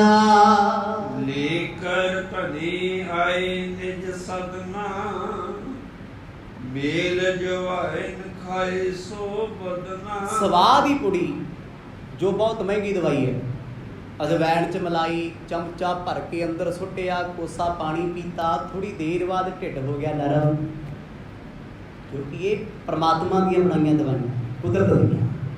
ਪੇਟ ਬਿਲਕੁਲ ਸਹੀ ਹੋ ਗਿਆ, ਸਾਹ ਆਇਆ, ਲਓ ਜੀ ਮੁਫਤ ਵਿੱਚ ਵੈਦ ਦੀ ਐਡਵਰਟਾਈਜ਼ਮੈਂਟ ਫ੍ਰੀ ਚ, ਨਾਲੇ ਲੁੱਟ ਗਿਆ ਉਹ। ਸੱਚੀ ਅਸੀਂ ਉਹਦੀ ਤਾਰੀਫ ਕਰਦੇ ਹਾਂ ਜਿਹੜਾ ਸਾਨੂੰ ਲੁੱਟੇ। ਆ ਵੱਡੀਆਂ ਵੱਡੀਆਂ ਕੰਪਨੀਆਂ ਕਿਸਾਨਾਂ ਨੂੰ ਲੁੱਟ ਰਹੀਆਂ ਨੇ। ਧਿਆਨ ਰੱਖਿਓ, ਜਿੱਦਣੇ ਬਿੱਲ ਕੈਂਸਲ ਹੋ ਗਏ ਜਾਂ ਕਿਸੇ ਨੇ ਚਾਲ ਖੇਡਤੀ ਨਾ, ਆਹੀ ਲੋਕ ਜਿਹੜੇ ਅੱਜ ਵਿਰੁੱਧ ਤੁਰੇ ਫਿਰਦੇ ਸਿਫਤਾਂ ਦੇ ਪੁਲ ਬਣਨਗੇ। ਦੁਨੀਆ ਕਦ ਫਿਰ ਜੇ ਦਵਾਰ ਹੈ ਜਿਸ ਵੇਲੇ ਉਹਨੇ ਉਹ ਦਵਾਈ ਲਈ ਆ ਜੀ, ਪੁੜੀ ਇੱਕ ਲੈ ਲਈ, ਫਰਕ ਪੈ ਗਿਆ, ਕਹਿੰਦਾ ਦੂਜੀ ਲੈਣ ਦੀ ਲੋੜ ਨਹੀਂ, ਪਰਿਵਾਰ ਕਹਿੰਦੇ ਲੈ ਲਾ ਵੀ ਕੋਈ। ਦੂਜੀ ਪੁੜੀ ਲਈ, ਤੀਜੀ ਲਈ, ਦਰੁਸਤ ਹੋ ਗਿਆ, ਤੰਦਰੁਸਤ ਹੋ ਗਿਆ। ਉਹ ਤੇ ਇੰਨੇ ਚਾਹ ਦੇ ਵਿੱਚ ਆ ਵੀ ਮੈਂ ਸਵੇਰ ਹੁੰਦੇ ਆ ਵੈਦ ਜੀ ਨੂੰ ਇਨਾਮ ਦੇਣਾ, ਜਿੰਨਾ ਮੇਰਾ ਲਾ ਇਲਾਜ ਰੋਗ ਐਡਾ ਵੱਡਾ ਦੁੱਖ ਪਲਾਂ 'ਚ ਦੂਰ ਕਰ ਦਿੱਤਾ ਏ। ਦੂਰ ਰੋਗ ਕੋ ਦੂਰ ਮਿਟਾਏ, ਮਹਿਮਾ ਬੈਦ ਲੱਖ ਵੱਡੀ ਲੱਖ ਪਾਏ। ਉਸ ਸ਼ਾਹੂਕਾਰ ਨੇ, ਨਵਾਬ ਨੇ ਸਾਰੇ ਪਿੰਡ ਵਿੱਚ ਵੈਦ ਦੀ ਬੱਲੇ ਬੱਲੇ ਕਰਾ ਦਿੱਤੀ। ਵੈਦ ਬੜਾ ਖੁਸ਼ ਹੈ ਵੀ ਆਪਣੇ ਘਰੋਂ ਜਵੈਣ ਖਾਧੀ ਹੈ। ਪਾਣੀ ਤੇਰੇ ਘਰ ਦਾ ਸੀ, ਮੇਰੇ ਘਰ ਦੀ ਤੇ ਰਾਖ ਹੀ ਸੀ, ਸਵਾਈ ਸੀ ਮੇਰੀ ਤੇ, ਪਰ ਇੱਕ ਭਰੋਸਾ ਵੱਜ ਗਿਆ ਨਾ ਵੀ ਉਹਦੀ ਦਵਾਈ ਨੇ ਮੈਨੂੰ ਠੀਕ ਕੀਤਾ ਤੇ ਸਾਰਾ ਪਿੰਡ ਵੈਦ ਕੋਲ ਭੇਜਦਾ, ਲਾਈਨਾਂ ਲੱਗੀਆਂ। ਹੁਣ ਇਹੀ ਰੋਗ ਇੱਕ ਗਰੀਬ ਬੰਦੇ ਨੂੰ ਸੀ। ਉਹਨੇ ਸੁਣਿਆ ਵੀ ਲੈ ਪਿੰਡ ਦੇ ਸ਼ਾਹੂਕਾਰ ਦਾ ਰੋਗ ਅਸੂਲ ਠੀਕ ਕਰਤਾ, ਸਾਡੇ ਵੀ ਅਸੀਂ ਵੀ ਚੱਲਦੇ, ਕਿਉਂਕਿ ਪੇਟ ਦੇ ਰੋਗਾਂ ਤੋਂ ਸਾਰੇ ਰੋਗ ਸ਼ੁਰੂ ਹੁੰਦੇ ਆ। ਹੁਣ ਗਰੀਬ ਬੰਦਾ, ਰੋਟੀ ਘਰੇ ਪੱਕਦੀ ਨਹੀਂ, ਦਿਹਾੜੀ ਦੱਪੇ ਦਾ ਕੰਮ ਕਰਦਾ ਹੈ, ਉਹ ਵੀ ਵੈਦ ਕੋਲ ਆਇਆ ਵੀ ਜੇ ਵੱਡੇ ਵੱਡੇ ਲੋਕ ਠੀਕ ਹੁੰਦੇ ਤੇ ਅਸੀਂ ਨਹੀਂ ਹੋਵਾਂਗੇ। ਪਹਿਲਾਂ ਜਦੋਂ ਕੋਈ ਕਿਸੇ ਡਾਕਟਰ ਬਾਰੇ ਦੱਸਦਾ, ਪਹਿਲਾਂ ਤਾਂ ਸਟੇਟਸ ਵੇਖੋ ਡਾਕਟਰ ਦਾ ਕੀ ਹੈ, ਕਿਸ ਪੇਸ਼ੈਂਟ ਦਾ ਕੀ ਹੈ। ਜੇ ਉਹ ਲੱਖਪਤੀ ਹੈ ਤੇ ਡਾਕਟਰ ਕਰੋੜਪਤੀ ਹੈ ਨਾ, ਕੰਨ ਮਰੋੜ ਲਓ ਵੀ ਆਪਾਂ ਨਹੀਂ ਉੱਥੇ ਜਾਣਾ, ਕਿਉਂਕਿ ਜਿਹੜੀ ਉਹਦੀ ਸਟੇਬਿਲਿਟੀ ਉਹ ਸਾਡੀ ਥੋੜੀ ਹੈ। ਨਾ ਸਾਡਾ ਏਡਾ ਹਾਈ ਕਲਾਸ ਰੋਗ, ਨਾ ਏਡੀ ਮਹਿੰਗੀ ਦਵਾਈ ਅਸੀਂ ਅਫੋਰਡ ਕਰ ਸਕਦੇ ਆ, ਨਾ ਏਡੀ ਫੀਸ ਦੇ ਸਕਦੇ ਆ, ਤੇ ਬਾਅਦ ਚੋਂ ਵੀ ਤੇ ਲਾਂਭਾ ਹੀ ਦੇਣਾ, ਮੈਨੂੰ ਫਰਕ ਨਹੀਂ, ਆਪਣੇ ਮੁਤਾਬਕ ਚੱਲੋ।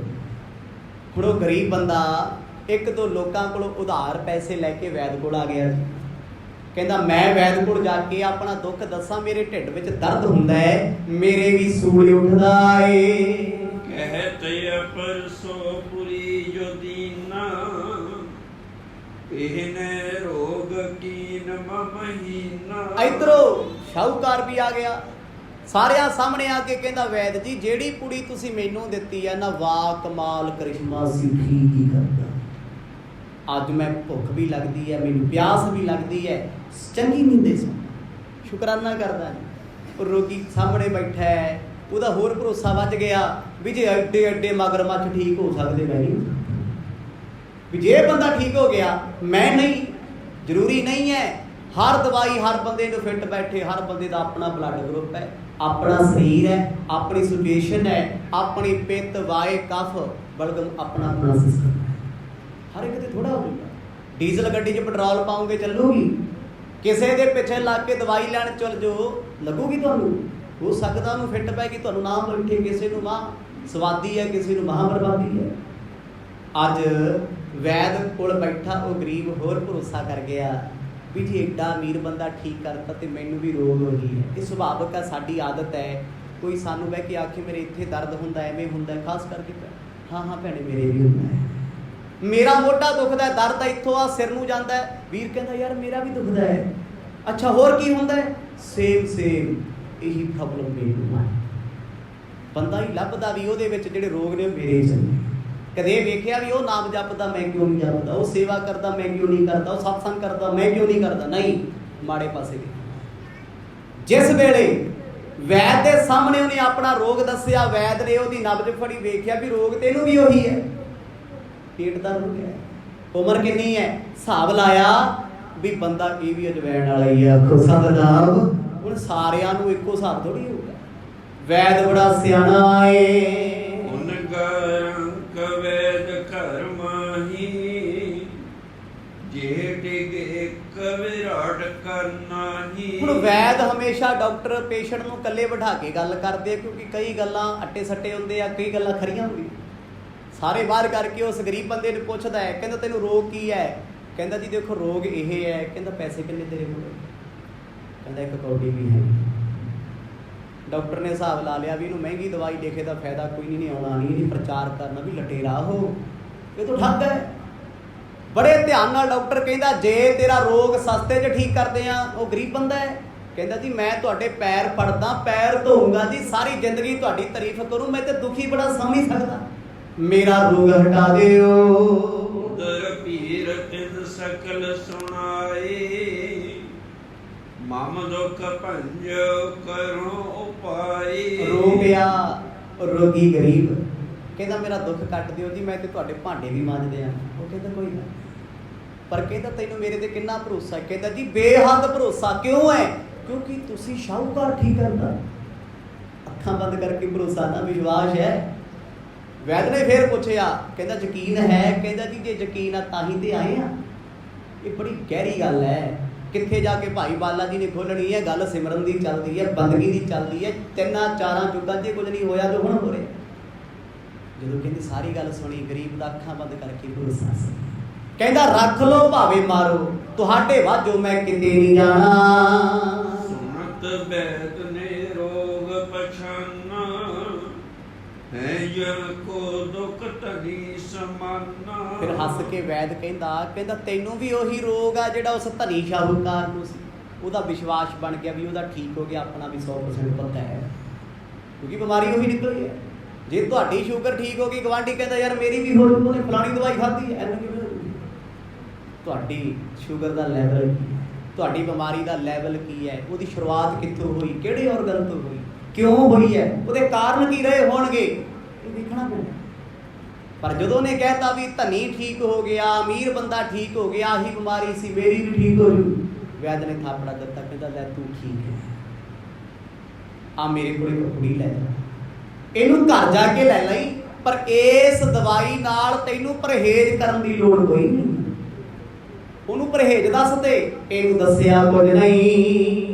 ਇਹੋ ਤਾਹੇ ਅਜਵਾਇਨ ਲੀਜੈ, ਹਾਏ ਸੂਰ ਕੋ ਦੂਰ ਕਰੀਜੈ। ਵੈਦ ਕਹਿੰਦਾ ਘਰ ਜਾ ਕੇ ਨਾ ਅਜਵਾਇਣ ਲੈ ਲਈ, ਥੋੜਾ ਜਿਹਾ ਪਾਲੀ ਲੂਣ ਉਹਦੇ, ਹੱਥ ਦੀ ਹਥੇਲੀ ਉੱਤੇ ਉਹਨੂੰ ਮਲ ਲਈ। ਗਰੀਬ ਬੰਦਾ ਹੈ, ਕਹਿੰਦਾ ਠੀਕ ਹੈ ਜੀ, ਪਰ ਕਹਿੰਦੇ ਇੱਕ ਗੱਲ ਯਾਦ ਰੱਖੀ, ਮੇਰੀ ਦਵਾਈ ਤਾਂ ਕੰਮ ਕਰਦੀ ਹੈ ਜੇ ਨਾਲ ਕੋਸਾ ਪਾਣੀ ਪੀਏਗਾ। ਇੱਕ ਚੀਜ਼ ਦੱਸਤੀ ਵੱਧ ਲੂਣ, ਕੋਸਾ ਪਾਣੀ ਸੇਮ ਹੈ, ਪਰ ਉਹਨੂੰ ਕੁਝ ਖਾਸ ਦਿੱਤਾ ਸੀ ਪਾ ਕੇ ਅਮੀਰ ਬੰਦੇ ਨੂੰ, ਉਹਦਾ ਭਰੋਸਾ ਤਾਂ ਵੱਜਿਆ, ਇਹਨੂੰ ਦਿੱਤਾ ਨਹੀਂ। ਇਹ ਕਹਿੰਦਾ ਜੀ ਮੈਨੂੰ ਵਿਸ਼ਵਾਸ ਹੈ ਜੀ ਉਹ ਠੀਕ ਹੋ ਗਿਆ। ਕਹਿੰਦਾ ਲੈ ਠੀਕ ਹੈ, ਫਿਰ ਜਾ ਕੇ ਅਜਵਾਇਣ ਲੈ ਕੇ ਸ਼ਾਮ ਤੱਕ ਕੁਝ ਨਾ ਖਾਈ, ਖਾਣਾ ਨਹੀਂ ਕੁਛ, ਫਿਰ ਕੀ ਹੋਏਗਾ? ਕਹਿੰਦੇ ਤੇਰਾ ਸੂਲ ਦਾ ਰੋਗ ਕੱਟਿਆ ਜਾਊ, ਕੱਲ੍ਹ ਨੂੰ ਆ ਕੇ ਦੱਸੀ। ਗਰੀਬ ਬੰਦਾ ਬੜਾ ਖੁਸ਼ ਹੋਇਆ, ਵੈਦ ਨੂੰ ਮੱਥੇ ਟੇਕੇ, ਉਹਦੀ ਜੇਬ 'ਚ ਇੱਕ ਕੌਡੀ ਸੀ, ਉਹ ਕਹਿੰਦਾ ਮੈਨੂੰ ਨਹੀਂ ਚਾਹੀਦੀ। ਕਹਿੰਦਾ ਨਹੀਂ ਜਨਾਬ, ਜਵੈਣ ਤੇ ਮੇਰੇ ਘਰ ਦੀ ਪਤਾ ਹੈ, ਮੈਨੂੰ ਕੀ ਪਤਾ ਸੀ ਕਿੰਨੀ ਕੁ ਖਾਣੀ ਹੈ, ਕਿਵੇਂ ਖਾਣੀ ਹੈ, ਕਿੱਦਾਂ ਖਾਣੀ ਹੈ, ਪ੍ਰੋਸੀਜਰ ਦੱਸਦਾ ਨਾ ਡਾਕਟਰ ਵੈਦ ਨੇ। ਉਹ ਕਹਿੰਦਾ ਮਾਇਆ ਰਹਿਣ ਦੇ। ਕਹਿੰਦਾ ਨਹੀਂ ਜੀ, ਜੇ ਮੈਂ ਮੁਫਤ ਦਵਾਈ ਲੈ ਕੇ ਗਿਆ ਮੈਨੂੰ ਆਰਾਮ ਨਹੀਂ ਮਿਲਣਾ, ਮੇਰਾ ਇਲਾਜ ਨਹੀਂ ਹੋਣਾ। ਪਰ ਵੈਦ ਕਿੰਨਾ ਖੁਸ਼ ਹੈ, ਉਹ ਵੇਖਦਾ ਵੀ ਇੱਕ ਬੰਦਾ ਉਹ ਹੈ ਜਿਹਨੂੰ ਇਹ ਗੱਲ ਮੈਂ ਦੱਸ ਦਿੰਦਾ, ਉਹਦੇ ਘਰ ਵੀ ਪੈਸੇ ਠੀਕ ਨਹੀਂ ਸੀ ਹੋਣਾ, ਪਰ ਇੱਕ ਉਹ ਹੈ ਜਿਹਦੇ ਘਰ 'ਚ ਜਵੈਣ ਹੈ ਨਹੀਂ, ਅੰਤਾਂ ਦੀ ਗਰੀਬੀ ਹੈ, ਉਹ ਇਹਦੇ ਤੇ ਵਿਸ਼ਵਾਸ ਕਰਦਾ ਏ। ਬੋਲਿਓ ਰੰਕ ਬੰਦ ਕਰ ਦੋ, ਲਿਓ ਕਹਾਂ ਤੇ ਮੋਲ ਨ ਕੋ। ਆਦਮੀ ਕਹਿੰਦਾ ਜੀ ਮੇਰੇ ਕੋਲ ਤੇ ਅਜਵਾਇਣ ਜੋਗੇ ਪੈਸੇ ਵੀ ਹੈ ਨਹੀਂ। ਵੈਦ ਕਹਿੰਦਾ ਕੋਈ ਗੱਲ ਨਹੀਂ, ਪਰ ਮੈਂ ਤੇਰੇ ਕੋਲੋਂ ਅਜਵਾਇਣ ਦੇ ਥੋੜੇ ਪੈਸੇ ਲਵਾਂ, ਮੁਫਤ ਨਹੀਂ ਆਉਂਦਾ। ਮਾਫ ਕਰਿਓ ਜੀ, ਕਿੰਨੇ ਧਾਰਮਿਕ ਸਥਾਨਾਂ ਤੇ ਮੁਫਤ ਕੈਂਪ ਲੱਗਦੇ, ਉਹ ਕਿਉਂ ਲੱਗਦੇ ਆ? ਬੰਦਾ ਵਸਾਉਣ ਲਈ ਪਰਚੀ ਹੁੰਦੀ ਹੈ, ਉੱਥੇ ਆ ਤੇ ਸਾਡੇ ਲੋਕ ਸਭ ਤੋਂ ਵੱਧ ਉੱਥੇ ਹੁੰਦੇ ਇਕੱਠੇ। ਅੱਜ ਤੱਕ ਕੋਈ ਬੰਦਾ ਕਿਸੇ ਕੈਂਪ ਚੋਂ ਤੰਦਰੁਸਤ ਹੋ ਕੇ ਆਇਆ ਤੇ ਮੈਨੂੰ ਜ਼ਰੂਰ ਦੱਸੋ, ਕੋਈ ਠੀਕ ਹੋਇਆ ਹੋਵੇ? ਨਹੀਂ, ਉਹ ਸਿਰਫ ਐਡਵਰਟਾਈਜ਼, ਕੋਈ ਠੀਕ ਨਹੀਂ। ਅਗਲਿਆਂ ਦਾ ਕੰਮ ਚੱਲ ਜਾਂਦਾ, ਹੋਰ ਕੀ ਚਾਹੀਦਾ? ਉਹਨੇ ਵੈਦ ਨੇ ਉਹ ਤੋਂ ਪੈਸੇ ਲਏ, ਕਹਿੰਦਾ ਜਿੱਥੋਂ ਮਰਜ਼ੀ ਲੈ ਕੇ ਆ, ਮੈਨੂੰ ਭਾਵੇਂ ਇੱਕ ਪੈਸਾ ਦੇ ਕੇ ਜਾ, ਇੱਕ ਦਮੜਾ ਦੇ ਕੇ ਜਾ, ਕਿਉਂਕਿ ਉਹਨੇ ਸਲਾਹ ਦਿੱਤੀ ਉਹਨੂੰ। ਜੇ ਮੁਫਤ ਸਲਾਹ ਦੇਤੀ, ਮੁਫਤ ਸਲਾਹ ਕਿਸੇ ਨੂੰ ਦੇ ਕੇ ਵੇਖੋ, ਅਗਲਾ ਤੁਹਾਡੀ ਬੇਇੱਜ਼ਤੀ ਕਰਦਾ ਹੈ। ਬਿਨਾਂ ਮੰਗਿਆ ਸਲਾਹ ਦੇ ਕੇ ਦੇਖ ਲਓ, ਬਿਨਾਂ ਮੰਗੇ ਕਿਸੇ ਨੂੰ ਗਿਆਨ ਦੇ ਕੇ ਦੇਖ ਲਓ, ਕੋਈ ਕਦਰ ਹੈ? ਮੁਫਤ ਦੀ ਤੇ ਦਵਾਈ ਵੀ ਕੰਮ ਨਹੀਂ ਕਰਦੀ। ਇੱਥੋਂ ਇਹ ਖਾਣ ਚੱਲਿਆ ਵੀ ਦਵਾਈ ਮੁਫਤ ਕੰਮ ਨਹੀਂ ਕਰਦੀ। ਉਹਨੇ ਪੈਸੇ ਲੈ ਲਏ, ਇੱਕ ਕੌਡੀ ਕਢਾ ਲਈ ਉਹ ਤੋਂ, ਜਵਾਇਣ ਆਪਣੇ ਕੋਲੋਂ ਦੇ ਦਿੱਤੀ ਹੈ। ਦੇਹੋ ਪਾਸ ਤੇ ਜੀ ਕਰ ਕਰਨਾ, ਹੈਵ ਤਬ ਰੋਗ ਉਦਰ ਕੋ ਹਰਨਾ। ਵੈਦ ਜੀ ਕਹਿੰਦੇ ਚੰਗਾ, ਫਿਰ ਜੇ ਤੈਨੂੰ ਜਵੈਣ ਚਾਹੀਦੀ ਹੈ, ਫਿਰ ਉਹਨੇ ਪਾਣੀ ਵੀ ਮੰਗਾ ਲਿਆ, ਇੱਥੇ ਲੈ ਲਾ। ਠੀਕ ਹੈ ਨਾ, ਵਿਸ਼ਵਾਸ ਹੈ। ਇੱਕ ਦਾ ਭਰੋਸਾ ਘਰ ਜਾ ਕੇ ਵੱਜਿਆ, ਉਹਨੇ ਬੜਾ ਕੁਝ ਪਰਖਿਆ, ਇਹ ਮੈਨੂੰ ਕੀ ਕੀ ਪੁੱਛਦਾ ਹੈ, ਕੀ ਕੀ ਦੱਸਦਾ ਹੈ, ਕਿਹੜੀ ਕਿਹੜੀ ਚੀਜ਼ ਤੋਂ ਪਰਹੇਜ਼ ਲਿਖਾਉਂਦਾ ਹੈ। ਸਤਜੁਗ ਦੁਆਪਰ ਤੇ ਤ੍ਰੇਤੇ ਦੀ ਇਹ ਕਥਾ ਹੈ ਜੋ ਇੱਕ ਵੈਦ ਦੀ ਦ੍ਰਿਸ਼ਟਾਂਤ ਦੇ ਕੇ ਦੱਸੀ ਜਾ ਰਹੀ ਹੈ। ਜਦੋਂ ਉਸ ਗਰੀਬ ਨੇ ਵੈਦ ਕੋਲ ਬੈਠਿਆਂ ਅਜਵਾਇਣ ਲੈ ਲਈ, ਕੋਸਾ ਪਾਣੀ ਪੀ ਲਿਆ। ਸੁਣੀ ਰੰਗਤ ਬੈਦ ਕਿਰਪਾਲ, ਢਿਗਤੇ ਦੀਨ ਮੋਲ ਤੇ ਕਲ। ਵੈਦ ਦੇ ਕੋਲੋਂ ਲੈ ਕੇ ਦਵਾਈ ਲੈ ਕੇ ਅਜਵਾਇਣ, ਕਹਿੰਦੇ ਉਹ ਮਨੁੱਖ ਬੜਾ ਚੰਗਾ ਮਹਿਸੂਸ ਕਰਦਾ ਹੈ ਆਪਣੇ ਘਰ ਨੂੰ ਆ ਕੇ। ਜਦੋਂ ਘਰ ਨੂੰ ਪਹੁੰਚਿਆ, ਪੇਟ ਹਲਕਾ, ਸਰੀਰ ਹਲਕਾ। ਹੁਣ ਦਵਾਈ ਉਹੀ, ਧਨੀ ਨੂੰ ਵੀ ਉਹੀ ਦਿੱਤੀ, ਅਮੀਰ ਬੰਦੇ ਨੂੰ ਤੇ ਗਰੀਬ ਨੂੰ ਵੀ। ਪਰ ਦਵਾਈ ਦੇਣ ਵਿੱਚ, ਦੱਸਣ ਵਿੱਚ, ਸਮਝਾਉਣ ਵਿੱਚ, ਵਿਸ਼ਵਾਸ ਕਰਾਉਣ ਵਿੱਚ ਦੋਨਾਂ ਦਾ ਫਰਕ ਬੜਾ ਏ।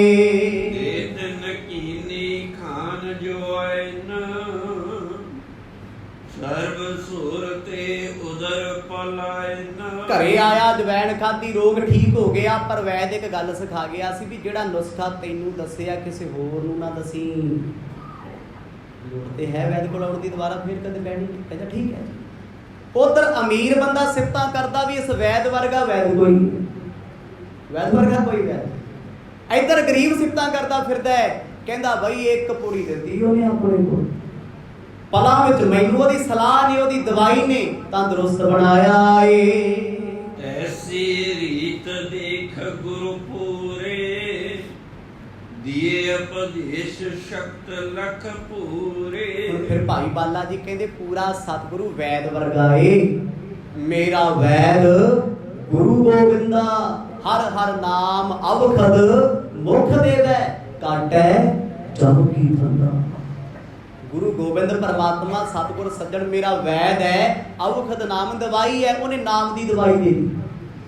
ਹੁਣ ਅਜਵਾਇਣ ਦਵਾਈ, ਦੇਣ ਵਿੱਚ ਫਰਕ ਹੈ। ਦਵਾਈ ਕਿਹਨੂੰ ਕਿਵੇਂ? ਗਰੀਬ ਨੇ ਵੀ ਅਜਵਾਇਣ ਖਾਧੀ, ਅਮੀਰ ਨੇ ਵੀ, ਰੋਗ ਸੇਵ ਸੀ, ਠੀਕ ਹੋ ਗਏ। ਪਰ ਉਹ ਵੈਦ ਦੀ ਸਿਆਣਪ ਸੀ ਵੀ ਕਿਹਨੂੰ ਕਿੱਦਾਂ ਪਜੂਗੀ, ਕਿਹਦਾ ਭਰੋਸਾ ਕਿਵੇਂ ਹੋਊਗਾ। ਦਿੱਤੀ ਉਹਨੇ ਅਜਵਾਇਣ ਹੀ ਆ, ਗਰੀਬ ਨੂੰ ਸਿੱਧੇ ਤੌਰ ਤੇ ਭਰੋਸੇ 'ਚ ਲੈ ਕੇ ਦੇਤੀ, ਤੇ ਅਮੀਰ ਤੋਂ ਪੈਸੇ ਕਢਾ ਕੇ ਦੇਤੀ, ਘੁਮਾ ਫੜਾ ਕੇ। ਕਹਿੰਦੇ ਗੁਰੂ ਵੈਦ ਵਰਗਾ ਏ। ਨਾਮ ਸਭ ਲਈ ਇੱਕ ਬਰਾਬਰ ਹੈ। ਪਰਮਾਤਮਾ ਅੰਦਰ ਦਾ ਭਾਂਡਾ ਵੇਖ ਕੇ ਉਹਨੂੰ ਦਾਤ ਦਿੰਦਾ ਏ, ਕਿੰਨਾ ਕੁ ਖਾਲੀ ਹੈ, ਕਿੰਨੀ ਕੁ ਹਉਮੈ ਹੈ, ਕਿੰਨਾ ਕੁ ਚੱਲਣ ਜੋਗਾ। ਆਖੋ ਸਤਿਨਾਮ। ਕਿਸੇ ਤੇ ਕਿਰਪਾ ਘੜੀ 'ਚ ਹੋ ਜਾਂਦੀ, ਕਿਸੇ ਦੇ ਪਲ ਤੇ ਹੋ ਜਾਂਦੀ, ਕੋਈ ਸਾਲਾਂ ਬੱਧੀ ਜੁੜਿਆ ਰਹਿੰਦਾ ਏ, ਕਿਰਪਾ ਦਾ ਪਾਤਰ ਹੁੰਦਾ ਨਹੀਂ। ਸਤਿਯੁਗ ਨਿਰਮਲ ਮਤ ਸਭ ਕੀਰੀ, ਲੱਖ ਬਰਸ ਕੀ ਆਯੁ ਕਨੇਰੀ। ਹੁਣ ਸਤਿਯੁਗ ਦੇ ਲੋਕਾਂ ਦੀ ਕਹਿੰਦੇ ਮਤ ਬੜੀ ਨਿਰਮਲ ਸੀ, ਮੈਲ ਘੱਟ ਸੀ, ਠੱਗੀ ਠੋਰੀ ਘੱਟ ਸੀ।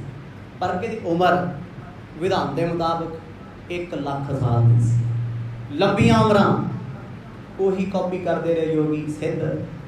ਯੋਗ ਮਤ ਨਾਲ ਉਹਨਾਂ ਉਮਰਾਂ ਵਧਾਈਆਂ, ਲੰਬੀਆਂ ਕੀਤੀਆਂ, ਸਵਾਸ ਚੜਾ ਕੇ ਕਈ ਸਾਲ ਕੱਟ ਜਾਂਦੇ ਸੀ। ਹੁਣ ਸਤਿਯੁਗ ਦੇ ਵਿੱਚ ਉਮਰਾਂ ਲੰਬੀਆਂ, ਕੱਦ ਉੱਚੇ, ਕੱਦ ਘਾਟ ਉੱਚੇ, ਮਨ ਸਭ ਦੇ ਸਾਫ ਨੇ, ਅੰਦਰ ਕੋਈ ਮੈਲ ਨਹੀਂ। ਸਿਮਰਨ ਕਰਤਿਓ ਬੀਤ ਹੈ ਕੈਸੇ, ਸੰਗ ਦੀ ਅਜੋਗ ਸੁਤੈਸੀ। ਕਹਿੰਦੇ ਉਹਨਾਂ ਲੋਕਾਂ ਤੋਂ ਕੱਲਾ ਸਿਮਰਨ ਨਹੀਂ ਸੀ ਹੁੰਦਾ, ਲੰਬੀ ਉਮਰ ਕਰਕੇ ਕਿੰਨੀ ਦੇਰ ਕਰਨਗੇ ਸਿਮਰਨ, ਫਿਰ ਖਿਆਲ ਇੱਧਰ ਉੱਧਰ ਦੇ, ਕਿਉਂਕਿ ਮਤ ਨਿਰਮਲ ਹੈ, ਨਿਰਮਲ ਮਤ, ਠੱਗੀ ਠੋਰੀ ਚਲਾਕੀ ਸਿਆਣਪ ਨਹੀਂ ਸੀ। ਕਹਿੰਦੇ ਫਿਰ ਧਾਰਮਿਕ ਲੋਕਾਂ ਨੇ ਯੋਗ ਸਿਖਾਤਾ ਵੀ ਨਾਮ ਦੇ ਨਾਲ ਯੋਗ ਕਰਿਆ ਕਰੋ, ਭਾਵ ਯੋਗ 'ਚ ਬਿਜੀ ਰਹਿਣਗੇ। ਆਖੋ ਸਤਿਨਾਮ। ਲੱਗੇ ਰਹਿਣਗੇ ਵੀ ਯੋਗ ਕਰਾਂਗੇ ਤਾਂ ਰੱਬ ਮਿਲੂ, ਯੋਗ ਕਰਾਂਗੇ ਪਰਮਾਤਮਾ ਮਿਲੂ। ਕੋਈ ਪਹਾੜਾਂ ਨੂੰ ਤੁਰ ਪਿਆ, ਕੋਈ ਕਿਸੇ ਪਾਸੇ। ਲੰਬੀਆਂ ਉਮਰਾਂ ਨੇ ਜੀ, ਜੇ ਯੋਗ ਨਹੀਂ ਹੋਊਗਾ ਨਾਮ ਵੀ ਜਪਣਗੇ, ਛੇਤੀ ਮੁਕਤ ਵੀ ਹੋ ਜਾਣਗੇ, ਤੇ ਕੋਈ ਕੁਛ ਕਰੂ ਕੋਈ ਕੁਛ ਕਰੂ, ਲੜਾਈਆਂ ਝਗੜੇ ਵੀ ਹੋ ਜਾਣਗੇ। ਪਰ ਉਹਨਾਂ ਨੇ ਯੋਗ ਮਤ ਦੇ ਦਿੱਤਾ ਉਸ ਵੇਲੇ। ਸਤਿਯੁਗ ਦੇ ਲੋਕ ਯੋਗ ਵੱਧ ਕਰਨ ਲੱਗੇ, ਨਾਮ ਘੱਟ ਕਰਤਾ। ਇਹ ਇੱਕ ਭਰਮ ਪਾਏ ਗਏ ਇਸ ਧਰਮ ਦੇ ਵਿੱਚ ਵੀ ਦੁਨੀਆ ਨੂੰ ਬੈਲੈਂਸ ਕਿਵੇਂ ਰੱਖਣਾ ਹੈ। ਅਜੋਕੇ ਸਮੇਂ 'ਚ ਅੱਜ ਨਵੀਂ ਟੈਕਨੀਕ ਹੁੰਦੀ ਹੈ, ਜ਼ਮਾਨਾ ਕਿਵੇਂ ਬੈਲੈਂਸ ਕਰਨਾ ਹੈ, ਕਾਰਪੋਰੇਟ ਘਰਾਣਿਆਂ ਨੂੰ ਕਿਵੇਂ ਸਾਰਾ ਕੁਝ ਦੇ ਕੇ ਸਰਕਾਰਾਂ ਕਠਪੁਤਲੀਆਂ ਬਣ ਕੇ ਅੱਜ ਸਾਨੂੰ ਆ ਇੱਕ ਮੋਬਾਈਲ ਹੱਥ 'ਚ ਦਿੱਤਾ, ਇਹ ਕੀ ਹੈ, ਕਰ ਲਓ ਦੁਨੀਆ ਨੂੰ ਠੀਕ ਕਰ ਲਈ ਅਗਲਿਆਂ। ਇੱਕ ਪਲ ਵੀ ਤੁਸੀਂ ਕਿਤੇ ਜਾਂਦੇ ਹੋ ਤੇ ਸਰਕਾਰਾਂ ਨੂੰ ਸਭ ਪਤਾ ਹੈ ਕੌਣ ਕਿੱਥੇ ਕੀ ਕਰਦਾ ਹੈ। ਤੁਸੀਂ ਬਾਹਰ, ਤੁਸੀਂ ਆਪਣੇ ਇੰਟਰਨੈਟ 'ਤੇ ਕਿਸੇ ਚੀਜ਼ ਦੀ ਸਰਚ ਮਾਰ ਲਓ, ਸਪੋਜ਼ ਕਰੋ ਤੁਸੀਂ ਜੁੱਤੀਆਂ ਦੀ ਸਰਚ ਕੀਤੀ ਗੂਗਲ, ਫੇਸਬੁੱਕ ਖੋਲੋ ਉੱਥੇ ਜੁੱਤੀਆਂ ਦੀ ਐਡ, ਇੰਸਟਾ 'ਤੇ ਜਾਓ ਉੱਥੇ, ਇਹ ਕੀ ਹੈ, ਭਾਵ ਤੁਸੀਂ ਉਹਨਾਂ ਦੇ ਦਾਇਰੇ ਥੱਲੇ ਆ। ਪੁਰਾਣੇ ਸਮੇਂ ਵਿੱਚ ਲੋਕ ਰਾਜੇ ਆਪ ਯੋਗ ਕਮਾਉਂਦੇ ਸੀ, ਕਹਿੰਦੇ ਉਹਨਾਂ ਰਾਜਿਆਂ ਤੋਂ ਬਾਅਦ ਯੋਗ ਆਮ ਲੋਕਾਂ 'ਚ ਆਇਆ। ਹੁਣ ਲੋਕ ਯੋਗ ਸਾਧਨਾ ਕਰਦੇ ਨੇ ਪਰ ਯੋਗ ਔਖਾ ਹੋਇਆ ਸੀ। ਜਿਵੇਂ ਆਪ ਜੀ ਨੇ ਪਿਛਲੀ ਕਥਾ 'ਚ ਸੁਣਿਆ, ਇੱਕ ਹੈ ਭਗਤ ਯੋਗ, ਇੱਕ ਹੈ ਕਸ਼ਟ ਯੋਗ। ਕਸ਼ਟ ਯੋਗ ਯੋਗੀਆਂ ਦਾ ਸੀ, ਭਗਤ ਯੋਗ ਗੁਰੂ ਨਾਨਕ ਦੇ ਘਰ ਦਾ ਹੈ, ਜਿੱਥੇ ਸਿਰਫ ਭਗਤੀ ਤੇ ਸਿਮਰਨ ਹੈ, ਜਿੱਥੇ ਕੇਵਲ ਬੰਦਗੀ ਹੈ।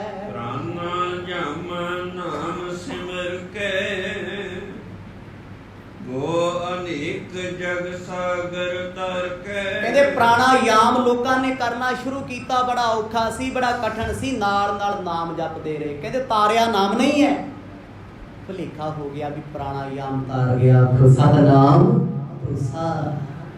ਜਿਵੇਂ ਉਸ ਅਮੀਰ ਬੰਦੇ ਦਾ ਦਰਦ ਦੂਰ ਤੇ ਜਵੈਣ ਨੇ ਕੀਤਾ ਸੀ, ਪਰ ਉਹਨੂੰ ਵੈਦ ਦੀ ਕੁੜੀ ਤੇ ਸਵਾਹ ਤੇ ਭਰੋਸਾ ਸੀ ਵੀ ਜਿਹੜੀ ਮੈਡੀਸਨ ਉਹਨੇ ਦਿੱਤੀ ਉਹਨੇ ਠੀਕ ਕੀਤਾ।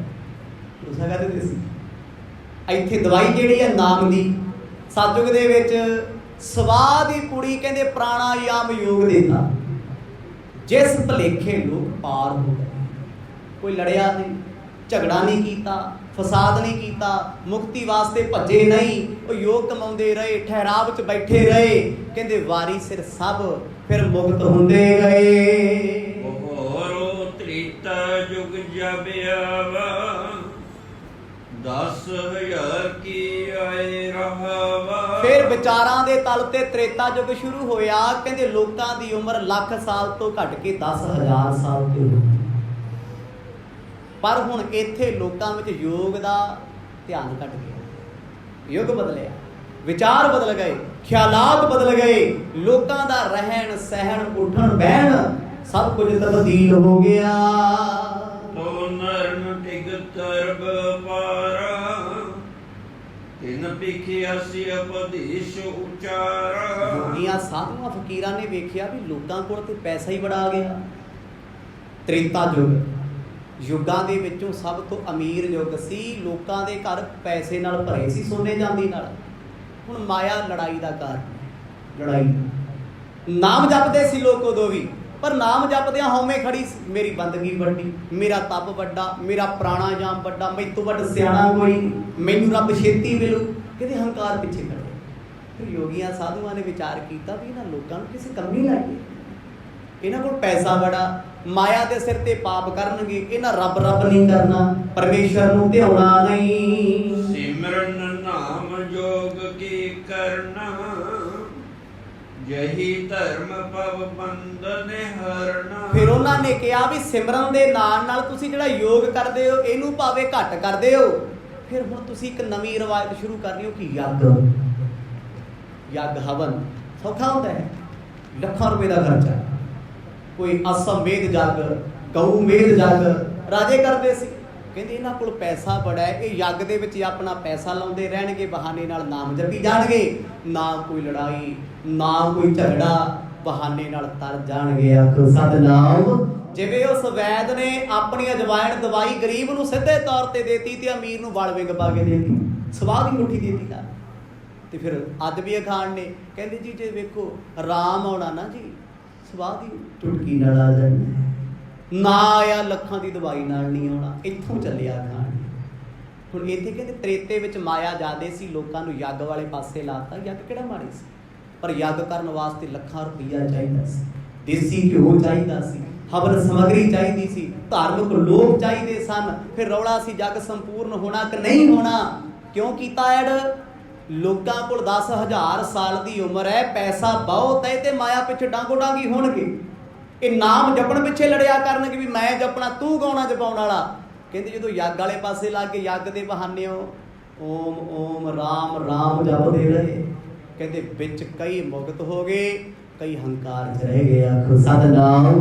ਬੜੇ ਸੋਹਣੇ ਦ੍ਰਿਸ਼ਟਾਂਤ ਭਾਈ ਬਾਲਾ ਜੀ ਗੁਰੂ ਅੰਗਦ ਦੇ ਪਾਤਸ਼ਾਹ ਦੇ ਦਰਬਾਰ 'ਚ ਦੇ ਰਹੇ ਆ। ਸਮਾਂ ਬਿਲਕੁਲ ਸਮਾਪਤ ਹੈ। ਜਿਵੇਂ ਜਿਵੇਂ ਸਤਿਗੁਰ ਕਿਰਪਾ ਕਰਨਗੇ ਕੱਲ ਦੇ ਦੀਵਾਨਾਂ 'ਚ ਆਨੰਦ ਮਾਣਾਂਗੇ। ਵਾਹਿਗੁਰੂ ਵਾਹਿਗੁਰੂ ਵਾਹਿਗੁਰੂ ਵਾਹਿਗੁਰੂ।